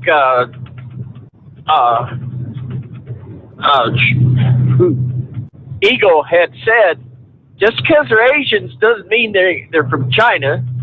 And I'm telling you, Vietnamese are begging the American Navy to show up, the American government to come in, and business to come in, because the Vietnamese are terrified of the Chinese overrunning their country, taking over their country, with business and with money. The Philippines, I mean, they're fighting over islands with the Chinese. So, if you're educated on the situation, it doesn't mean just because they're Asian looking doesn't mean they had anything to do with China at all. Correct. But if that's hateful speech, what the Biden administration said, then they better shut their mouth when they're talking about Trump supporters, because they're trying hateful speech against anybody conservative, anybody that supported Trump, and they keep saying it and saying it. Need to hunt them down, deny them employment, hunt them down, because it's basically hunting Nazis is what you compare it to. So maybe they need to cut down their speech too. But of course, where are the Republicans on this? I mean, they need to get out there. They need to defend the conservative values. I just drive a truck, and what I call for emergency toilets. I feel for them drivers that walked up and they were denied use of the restroom, or the place was closed, or whatever. Now I drive a day cab. I'm home every night, and I'm living in an area where you're not going to get snowed in. But over the road, I used to have a kitchen trash can that fit up in the cabinet in back in the sleeper. I drove a condo Freightliner, and I'd take two heavy trash bags and shove it in there. Well, that was your emergency toilet. And I mean, you'd only use it once, and then as soon as you're done, if you couldn't get to one, you had one in the truck. You kept wipes, paper towels, everything. You were self-sustained when it comes to that, because you just never knew. So I'm a little shocked that there would be a complaint about that situation, but. By the way, when I got to a truck stop or whatever, the first thing I did was grab that bag and head straight for the dumpster that they would have. And I just, I wouldn't put it in trash can. I was very, respectful to people for any other reason for that. Mm-hmm. But, we got, just if anybody wonders about that, that's an emergency toilet, and you got to take care of yourself out here. Sometimes it's just like the oxygen. You run out of power, and you don't have no way to run your power. I'm sorry, if you depend on electric power to breathe and stay alive, then, you're going to have to make sure you've got something to keep that oxygen machine going. So other than that, and I'll end on that story, thank goodness I don't have to do that. Last 20 years, I've been on a working retirement in this chip wagon. So, matter of fact, I think the last 20 years, I can honestly say I get a shower every night. It's good. It's been pretty cool. I'm spoiled now. Yeah. But yeah, I can remember the day you got to get it there. You're running from California to New York City, and so you're hustling. You fuel, you go, and about the third day, you're starting to smell something. You look around, your clothes are clean, nice white shirt, clean jeans, but you can smell something, and then you realize you're smelling yourself. So I just those days are gone. I appreciate it, but y'all be safe out there. Another storm coming through. It's only 52 degrees here, I guess, in South Carolina. Got drizzle, and that's why I live here. Stay away from all that up there. And, well, you might get some of that appreciate nasty everybody. stuff. Some of that stormy stuff's going to be coming your way over the next couple of days. Yeah, be aware. Yeah, South Carolina, North Carolina, Georgia, Florida, they're all going to be under the gun with some of this severe weather. And it's just really all getting started as we speak here on a Wednesday morning. It's the Steve Sommers Overnight Drive live from the Hot Shot Secret Studios. USA Radio News with Dan Naraki. Former President Donald Trump is urging people to get a COVID vaccination. I would recommend it, and I would recommend it to a lot of people that don't want to get it, and a lot of those people voted for me, frankly. But, you know, again, we have our freedoms, and we have to live by that, and I agree with that also. But it's a great vaccine, it's a safe vaccine, and it's something that works. Trump making those comments Tuesday night to Fox News. The former president's recommendation coming as Indiana and Ohio have become the latest states to announce they will open up their vaccine eligibilities. Indiana widened their eligibility to all residents 45 and older effective immediately. Ohio will begin vaccinating all residents 40 and older on Friday, with shots being open to all residents 16 and older on March 29th. This is USA Radio News. Now is a great time to replace your worn-out windows during the Renewal by Andersen 25-year savings event. Upgrade your home today. Buy 4 windows and get the 5th one free. Plus, get 12 months with no interest, no money down, and no payments. Call now. Get 4 windows and get the 5th one free. Installation and warranty included. Renewal by Andersen takes every CDC-recommended safety precaution to protect your family. For 25 years, people have trusted us for their window replacement needs, and you can too. Call now to learn about our buy 4, get the 5th one free window replacement offer. 800-603-8489. 800-603-8489. 800-603-8489. That's 800-603-8489. Interest accrues from date of purchase, but is waived if paid in full within 12 months. Other conditions apply. We've adjusted our operations to serve you safely following all CDC guidelines. Visit renewalbyandersen.com for details. Live from the Hot Shot Secret Studios, the Steve Sommers Overnight Drive. Dean Michael, the tax doctor here. Are you tired of those tax problems following you around like a dark cloud, always in the back of your mind, losing sleep at night? Call me now and get your life back. 888-632-4506 or go to mytaxhelpmd.com. Pretending they're not there won't make them go away. The IRS isn't going to forget. They will levy your bank account and garnish your wages. Don't wait for that to happen. I'm not telling you these things to scare you. I'm telling you so you can benefit from my years of experience. Now is the time to act. 888-632-4506. For anything diesel, take it to Shy Diesel. They provide a wide variety of services and diagnostics to determine what the problem is with the latest technology. From simple oil changes and preventative maintenance to fuel system diagnostics and repairs, engine rebuilds and cylinder head repairs, and rebuilds with our in-house machine shop. They also have on-site DPF cleaning for exhaust issues and DOT inspections. If your diesel is asking for some attention, Shy Diesel has the specialist you need for anything diesel. Located in Terre Haute and Lafayette, Indiana, and Effingham, Illinois. Shy Diesel has you covered. Getting a good night's sleep while on that long haul can be quite the challenge. That's why Commercial Vehicle Group has partnered with Serta Mattress to bring you the Bostrom plus Serta Mattress for the best night's sleep possible while you're on the road. The Bostrom plus Serta Mattress, manufactured with Serta's patented Cool Gel Memory Foam, acts to dissipate body heat and eliminate pressure points, which reduces the tossing and turning that can be so disruptive to your sleep. The Bostrom Serta mattress comes in 2 thicknesses, 7 and 10 inches, offering support to drivers of all shapes and sizes. The mattress comes in the standard 80-inch length with 4 widths, 32, 36, 39, and 42 inches. For more information on the mattress or where to buy, call us at 800-459-7328. That's 800-459-7328. At Hot Shot Secret, we share the science behind common diesel problems. For example, Fuel additives.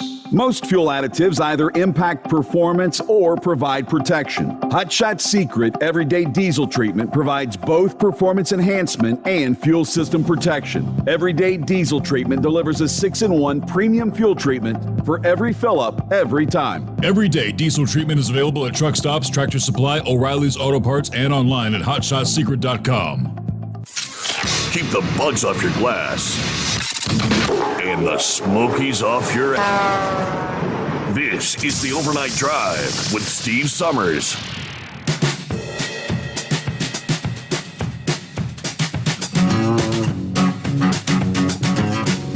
That's got to be some fake news kind of stuff.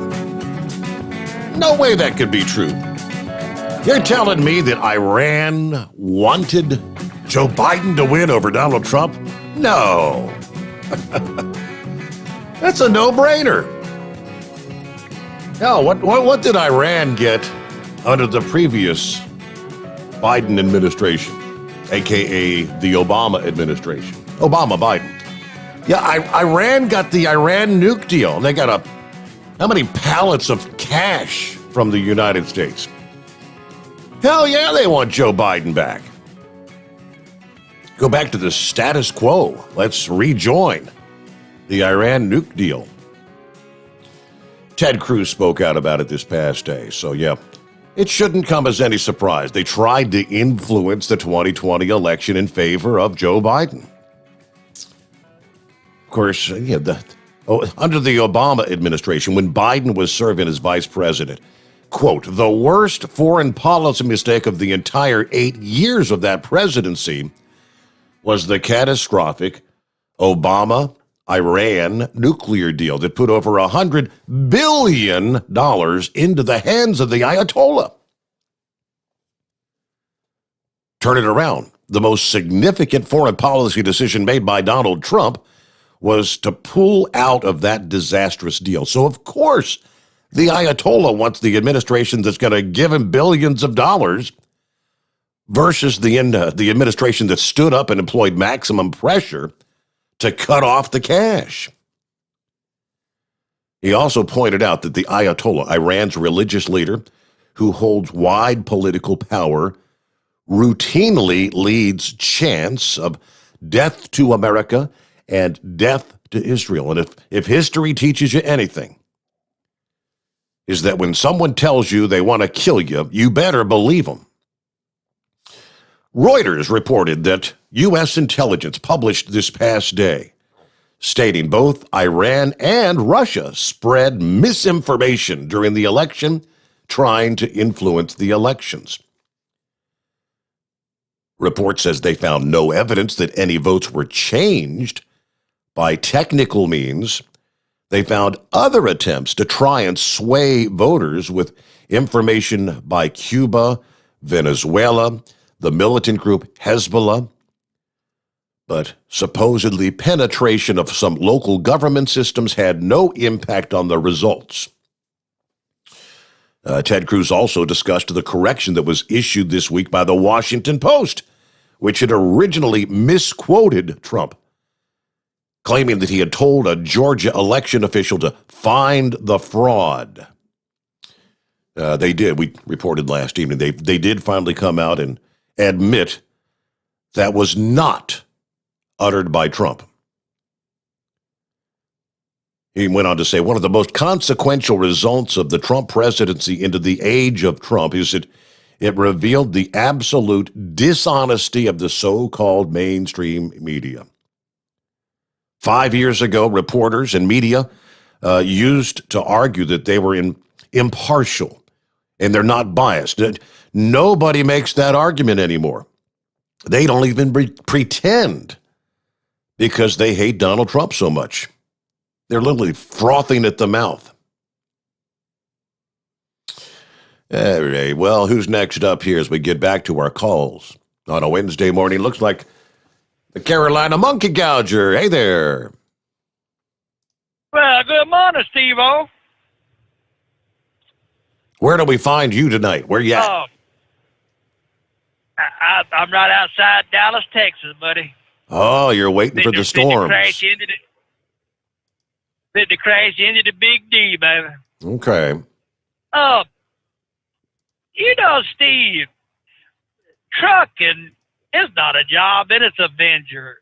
And you never know who you're going to run into. Or maybe you see somebody you ain't seen in a couple weeks, or a couple months, a couple years, or whatever. But today, I was over there at Russell, Mississippi, and they opened the restaurant back up. And I was in there sitting. When I went in and sat down, there was this lady sitting there was a gap where the waitress walks out the counter there, and I walked in and sat down. And she spoke to me, and I spoke to her. And they brought my salad out there, and every time I turned my eye, this lady was just staring at me. I mean, it was like a death stare. I looked, I said, "Did I do something wrong to you?" Yeah. And she said, "No." Said, "You don't remember me?" And I thought, "Oh, hell." Uh-oh. And I said, keep talking. And she thought, I know exactly who you are. I said, "You're Sam." She said, "That's right." I said, "I'm Sam." I said, "You worked at this truck stop, I know, for 20, 25 years. And she said, "I did." And said, "You've been in this truck stop." I said, "Well, first of June, I've been stopping here for 46 years. Well, me and her went to walking down memory lane, talking about stuff and some of the antics. And she got to ask me about one driver, and I said, "Oh, he died back in 99 or 2000. And she said, "Well, I just wanted to holler at you. I just seen you." And said, "It was good to see you." And we sat there and talked a little bit, and then she got up and left. I got to sit there finishing up on my meal, and I said, "Damn, I'm getting old as hell. You know that?" And I looked in the mirror, and I said, "Whoa, boy, you are getting old." But it was good. It was good to see her, talk to her, because, I mean, she was a hell of a waitress, restaurant manager, and everything else. And we just always stopped there to pick at her. They had good food. And it was quite, it made a pleasant day to meet an old friend.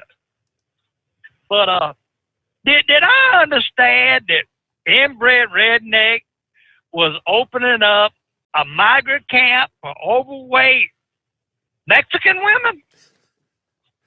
Now, I don't think that's exactly what he had in mind.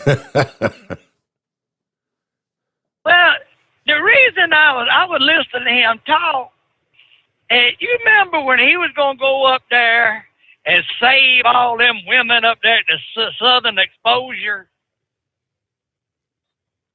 He was going to go up there and take care of all those women. Yes, I recall, yes. I told you, I said, "Steve, there wasn't a woman in that place that night I was in there was under 200 pounds. I said, I didn't see nobody need no starving women up there at that joint."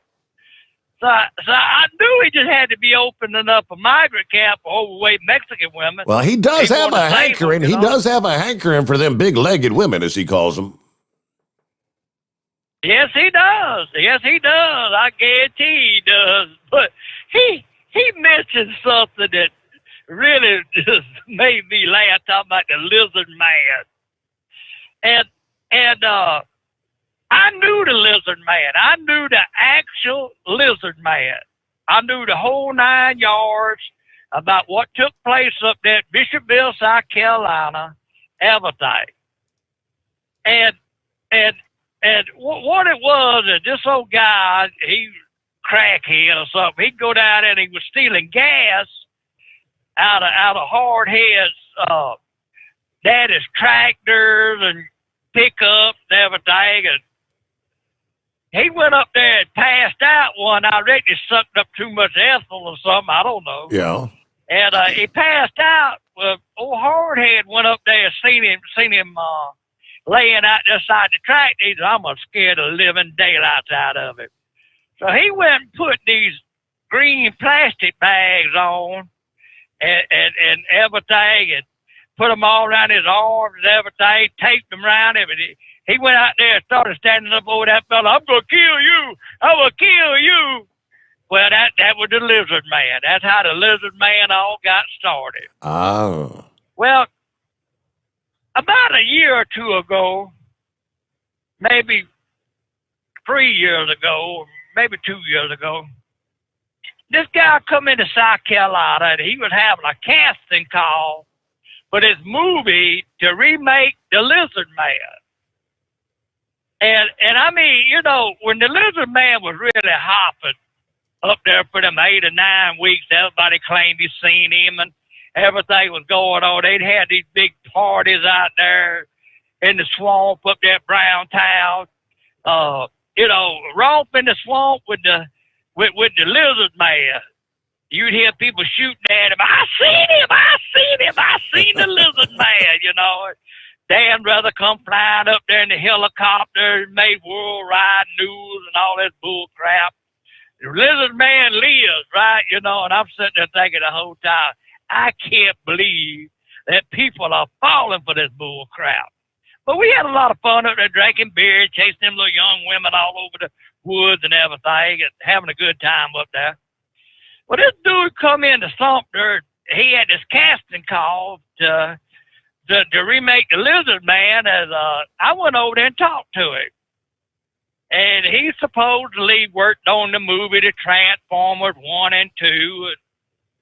And so we got to talking about, you know, about things that happened during the Lizard Man era and going on and on and on and on. And the number 2 grandson was with me that day. Connor has a tendency to speak his mind. Mm-hmm. You know, he'll tell you the way things are, right? So anyway, this guy gets in the pickup. We're going to take him down there and show him. In the swamp would be a good place to shoot it and everything. And the guy was telling me, you know, he worked on the Transformers 1 and Transformers 2. And about the time he said Transformer 2, old Connor said, that movie sucked. That movie wasn't worth a flip. Said, my daddy wasted $10 on me taking me to that movie. I said, oh, Lord, won't you shut up? So that guy said, yeah, son, we kind of let y'all down in Transformers 2. So, you know, that's one bad strike against me. So, we're riding back. He said, well, now, if you know so much about the Lizard Man and all the people that's, you know, been talking about this, there's one key element missing in this thing. I said, yeah, the green trash bags. And he said, yeah. He said, bingo, you know the whole deal, don't you? I said, yes, sir, I know the whole 9 yards about it. I said, the biggest hoax ever pulled on the people of South Carolina. I said, there was people that had money on this idiot that claimed the Lizard Man was real and just got ripped off, and it was a damn joke, right? And he said, well, you must know what you're talking about. He said, because you know the deal about the green trash bags. I said, that's exactly right. Yes, sir. So just you know, we took him back over there and let him out at the motel. He said, I'll be in touch with you. And I said, okay, that's fine. So, you know, a couple of weeks went by. Weeks turned into months. And I'm still waiting on that phone call from that guy to make. Ain't heard another word from him. The Lizard Man, I reckon, won't come to film production. It's over with. So because there was no Lizard Man. There was no such thing, in other words. That's exactly right. There was no such thing. Steve, they had a fella from the air base over there. He was a lieutenant colonel, and if you ever get a chance to look at some of this stuff, this guy jeopardized his career. It ruined him. Right down there where that Browntown swamp comes back under the highway up there, he claimed he shot that Lizard Man 5 times, and he was bleeding green blood. Well, you know, yeah. Now listen to this. So you know, they get to investigating this guy, put him on a polygraph, and Kind of found out he was lying his ass off. Air Force discredits him, throws him out the Air Force. It was just absolutely, it was fun. It was a lot of fun when it was going on. Go up there and drink that free beer and it corrupt them farmers' daughters and everything else. But hey, man, I'll tell you something. When they start talking about that lizard, man, I got to laugh when that old inbred redneck was talking about that thing. I like to fell out the damn seat. I said, he don't know the whole story. So that's the whole story of the lizard man. The lizard man was actually a truck driver. So there you go. Now America knows the whole deal behind the lizard man. And now we know the rest of the story. We know the rest of the story. But there was one other thing I wanted to ask you about. What is your weather radar showing for the panhandle of Texas for the next 24 hours? Well, you're pretty crappy. Is it ice and snow? Well, right now it's severe weather, but yeah, you've got blizzard warnings, Monkey Gouger, blizzard warnings. Well, I'm on the way up there. I got to make a stop over here in Fort Worth. And Good golly. Well, up yonder. It's severe weather right now, and yeah, I mean, pretty much the entire northern, the entire Oklahoma, Texas panhandle are under blizzard warnings today. But I got a phone call this afternoon. Buddy of mine, partner at Cry, was telling me they were treating the roads up there already. He said, have fun. I said, thank you for the information, butthead. So, but, Steve, there's something I didn't understand about all this shutdown over there in Nebraska. Now, last night, Grunt was on his way to North Platte, Nebraska. And he called me and said, you heard anything? I said, yeah. I said, the I-80's closed up there from supposedly Grand Island all the way back over there to the Wyoming border, from what Steve was saying. And he said, well, I got to go up there. He was going right into North Platte. He got up there, ain't seen the first snowflake, the first icy road or nothing. Well, he leaves there. It goes on up to Skyland, Nebraska, and I'm a little bit concerned about the boy. You know, he gets kind of wayward every now and then. I said, let me call and check on him. So I called him. I said, hey, Bo. I said, you riding around about butthole deep in snow? He said, Bo, it's clean and green up here. He said, green pastures that I ain't seen the first snow. And he went right up through the middle of over there, went over to 30, went up through Columbus, Nebraska, and all that. Said it was all clean and green. So I don't know what the world's going on. All I know is even this past afternoon, as I shared a bit ago, they still had one, that section of I-80 was still shut down. So, what was it, 600 and some trucks were backed up there. But And they might have been cutting them off to keep them piling up in there, Wyoming or whatever. But he said he didn't see no snow his whole trip up through there. He was bracing for bad weather, got the chains out, greased them up and everything, ready to slap them on. He said, boy, I ain't come under 75 miles an hour all the way up through here. I said, okay, all right. But my message for them people over yonder that Big Spring don't eat the yellow snow, because there's a bunch of it up there probably. No doubt, yes. All around the truck stop, right? Oddly enough. Where'd all this yellow snow come from? Hey, let me push past this one your way. We're talking about the severe weather. Lots of severe thunderstorm warnings this morning. The severe weather already begins to ramp up, but the concern are tornadoes. During the nighttime hours, we do have an active tornado warning in northwest Oklahoma in Dewey County, in effect for about another 35 minutes till 1:30 Central Time. Radar indicated tornado, quarter-size hail, flying debris will be dangerous to those caught without shelter. Mobile homes could be damaged or destroyed. Damaged roofs, windows, vehicles will occur. All right, this is, again, northwest Oklahoma, areas like Oakwood, northwestern Canton Lake, and Huckmack. Take shelter now is the word from the National Weather Service office in Norman, Oklahoma. All right, what are we looking at here? Got a few minutes before we hit top of the hour news update. And, well, yes, horse feathers. Oh, thanks for taking me back, Your Honor. Well, we figured out how to get rid of Martians there. You play that, what is that, Indian love call? What is it, Slim Whitman? Slim Whitman, yes. Is that what it was that made... And their heads explode.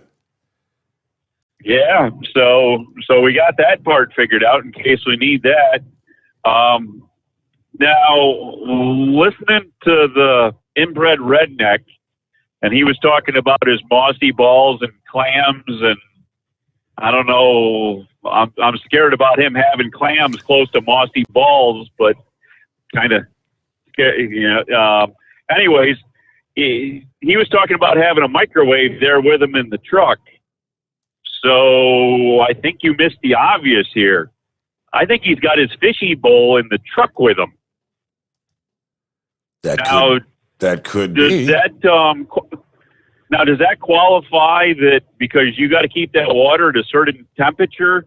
Does that mean he has exemption for idling to be able to keep his truck warm, to keep his fish bowl at a certain temperature for his golden fish there? I would suspect it would be that would be about the same as having your Hollywood's hamsters in the truck. Certainly. That's what I'm thinking. But I'll tell you what, I hope the roads he's traveling on are a lot better than they are here, because I know if he had his fishy bowl out here where I'm riding around there, you'd have more water outside the bowl than you'd have in the bowl by the time you got done going where you were getting to. But anyways, hey, you're talking there, that story there with the shooting down there with the Asians and that, and Eagle touched on that. If you pull out your American history book, do you still have one of those, or have the local book burning people come by and taken it away and burned it in the street on you yet? Do you still have an American history book? I think they're all gone, but what am I trying to look up? Well, if you look up back about 1941, somewhere around December 7, you remember something happened December 7th, 1941? Yes. Out in the Pacific Ocean? Well, we happened to lose a few ships to the Japanese and some naval personnel and that. But do you remember what happened a few months after that? Kind of like in California and the West Coast. Do you remember anything from history? What took place at that point? I think we were arresting and locking people up in camps, weren't we?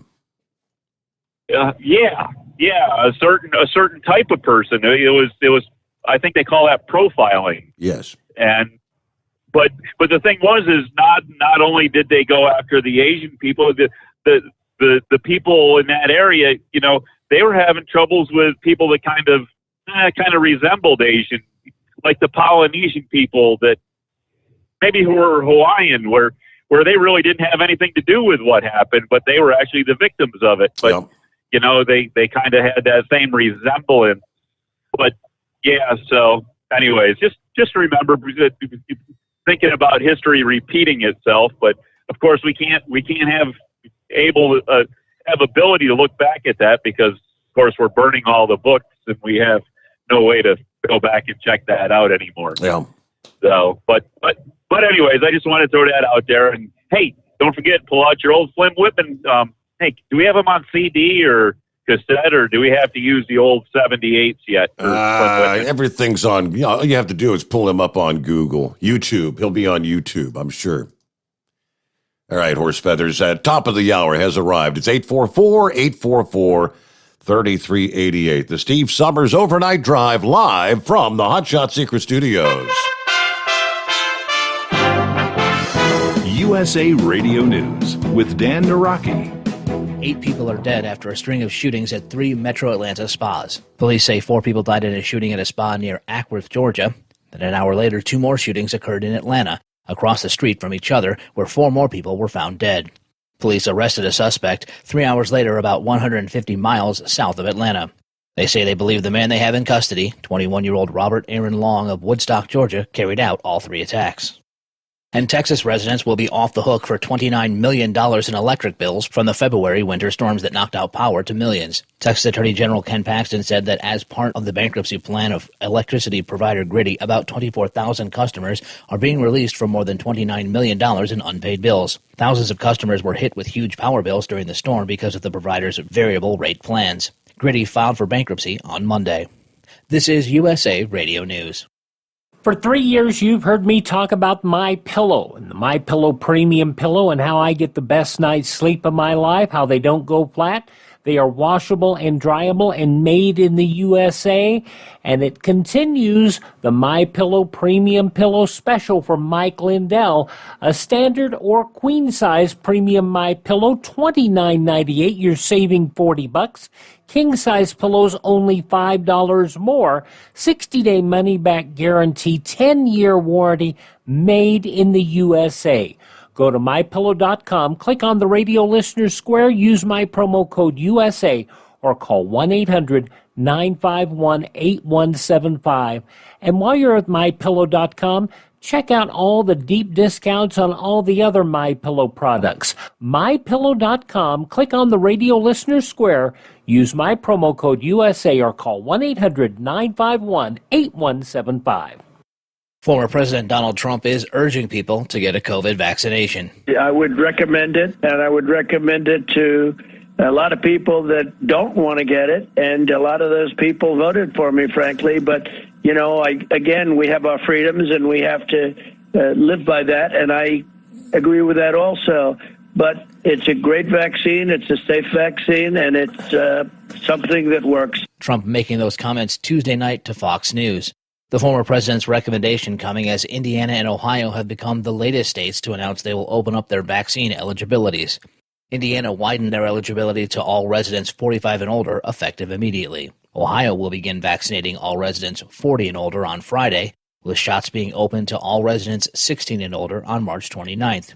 States are making plans to open up their eligibility after President Biden's call to have vaccines available to all Americans by May 1st. This is USA Radio News.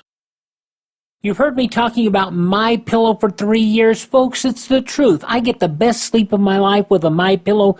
You can do it too. 60-day money-back guarantee, 10-year warranty, made in the USA. You'll sleep well or you'll get your money back. Go to MyPillow.com, click on the radio listener special, use my promo code USA, get 2 MyPillow premium pillows for the price of one, or call 1-800-951-8175. Get the best sleep of your life and do it now. President Joe Biden says that New York Governor Andrew Cuomo should resign if allegations of sexual harassment are confirmed true. That's a judgment for them to make about their state where they can be effective. Here's my position. It's been my position since I wrote the Violence Against Women Act. A woman should be presumed to telling the truth and should not be scapegoated and become victimized by her coming forward, number one. But there should be an investigation to determine whether what she says is true. That's what's going on now. The president making those comments to ABC News. Cuomo is facing allegations of harassment from 7 women, which are being investigated by the state's attorney general. He's also facing an FBI investigation into his handling of COVID-19 cases in the state's nursing homes and an impeachment investigation in the New York State Assembly. And an archaeological dig in the desert south of Jerusalem has uncovered new Dead Sea Scroll fragments. The Israeli Antiquities Authority tells us the fragments were hidden in the cave by Israeli freedom fighters in the revolt against Rome 1,900 years ago. Brian Trager of USA Radio Network in Israel tells us there are 2 reasons to call this a remarkable discovery. It's really remarkable because we have further verification now that the Bible, in fact, is true not only on the basis of its internal integrity, but on the basis of archaeological discoveries. From the USA Radio News Texas Bureau, I'm John Clemens. And for USA Radio News, I'm Dan Naraki. At Hot Shot Secret, we share the science behind common diesel problems and their solutions. For example, ultra-low sulfur fuels. The primary function of diesel fuel is combustibility. One of the little-known aspects of fuel is its role as a lubricant to metal-on-metal moving parts. The introduction of ultra-low sulfur fuels diminishes the fuel's ability to lubricate because sulfur, which has been mostly removed, has lubricating properties. Hot Shot Secret Everyday Diesel Treatment with LX4 delivers unmatched lubricity. Third-party testing confirms that it takes 3 times the amount of leading fuel treatment to match the lubrication benefit of 1 dose of Hot Shot Secret. Everyday Diesel Treatment is a fully formulated 6-in-1 premium fuel treatment for every fill-up, every time. Everyday Diesel Treatment is available at truck stops, Tractor Supply, O'Reilly's Auto Parts, and online at HotShotSecret.com. Hot Shot Secret, powered by science. Because Channel 19's a little congested. Call Steve now at 844-844-3388. The Overnight Drive.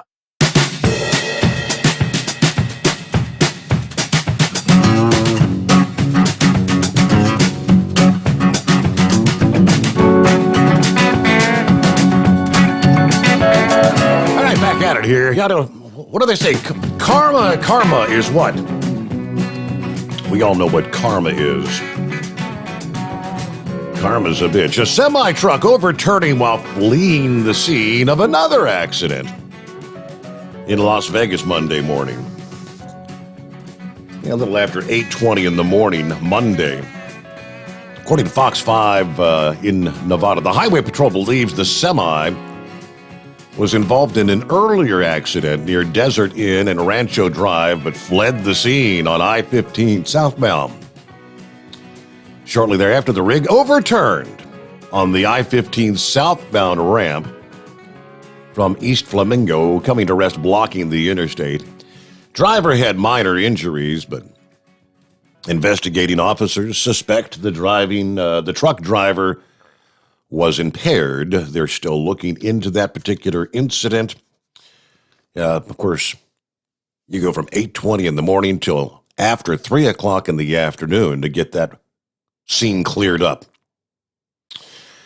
Then the story of a truck driver who ultimately lost a limb in an accident with his own truck, but was able to keep his life thanks to the actions of passing UPS drivers along a rural stretch of highway in Tonopah, Nevada. According to 8 News Now Las Vegas, UPS drivers Julie Jefferson and Spencer McVeigh were driving along a largely empty highway when they saw a trucker pinned beneath his jackknifed rig. The two immediately pulled over and quickly realized the man was bleeding profusely from a severed limb. So they jumped into action. Jefferson and McKay used the man's belt to create a tourniquet before working to get the vehicle off of him. McVeigh said it was horrific. I was doing everything I could not to cry. But those two stayed with the driver, keeping him warm and calm until paramedics could arrive. He was kind of panicking when I got there, Jefferson says, so I got right in his face, held his hand, and just kept talking to him. Luckily, the injured driver is now recovering in stable condition. Paramedics say that he likely would have died were it not for the help of the passing UPS drivers. Said, I've been an EMT for over 20 years. This is one of those that responded to the scene. If the UPS drivers had not been on the scene and did those things, he would not have survived. They went above and beyond, and there's no doubt they saved his life.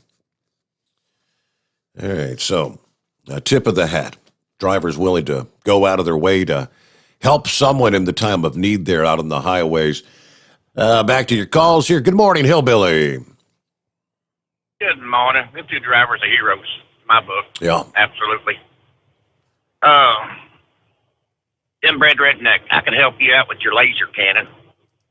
Just get you one of them pointers that you might drive your kitty cat wild with, and a couple of magnifying glass. Put it in front of it, kind of like the sun with the magnifying glass. Yeah. The more you put in front of it, the more intense the laser will get. You might be able to burn the hole in them. Might take a minute, but you never can tell. I think that'll work for inbred red duck. What do you think? Well, it might.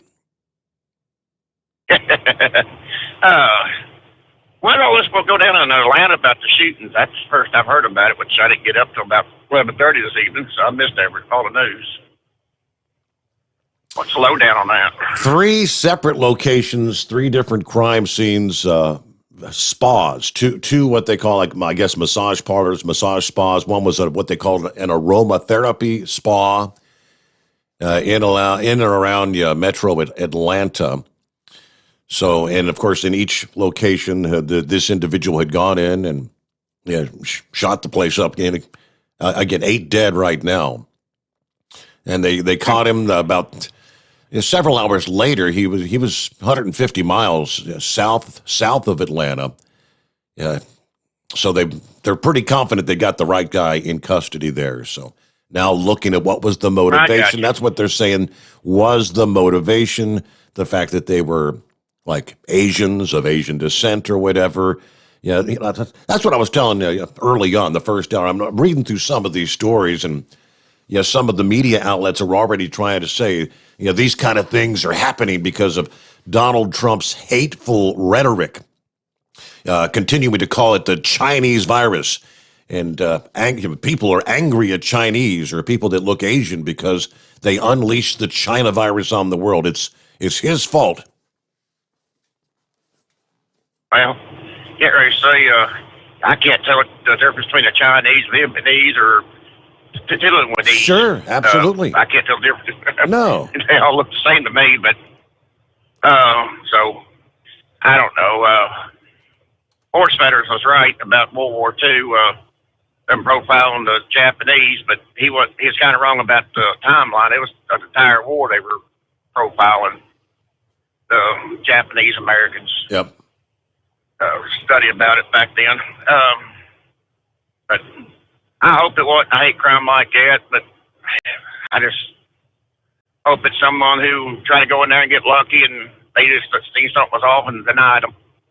You know what I'm saying? Or thought it was going to be something extra.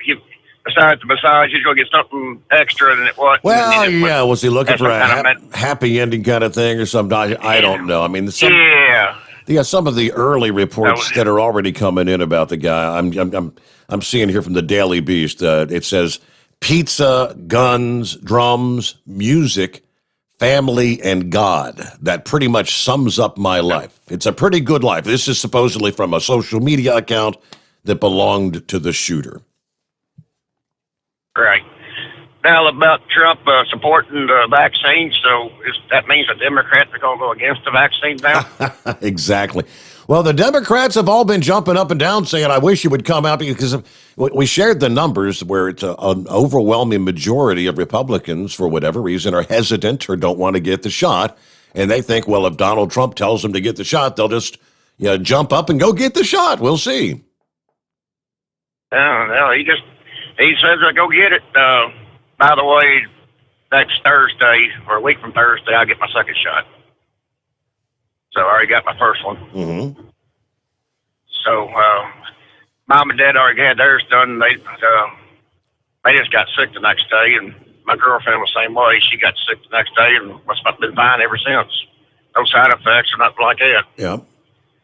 I think it's just rare cases that the media blows up on social media and everything else that you hear about that scares everybody. Most of what I'm seeing say it's like 1 in 5 people have some of the nasty, feeling like they've got the actual flu or whatever after mostly the second shot. Most of the people that get sick is after the second shot. And again, so 20%. So that means 80% do not have those sort of symptoms. The main reason I went ahead and got it was, Mom and Dad got it, and I helped take care of them because they're elderly. And I got so many doctors and nurses in my family who's already gotten it, and just watching how they never got sick just kind of debunked some of the rumors that you hear, if you know what I'm saying. Yeah. So, people I trust. But with that, I'll let you go, Steve. Have a good night. All right. Thank you very much for checking in. A little bit more on, I'm looking at the scoop here again from the Daily Beast, talking about the shooter that is now in custody. And I can almost hear it now. He's one of those gods and guns guys. A student who graduated from Sequoia High School with Long in 2017. spoke with the Daily Beast, said he was very innocent seeming. He wouldn't even cuss. He was sort of a nerdy kind of guy. Did not seem violent from what I remember. He was a hunter, and his father was either a youth minister or a pastor. He was big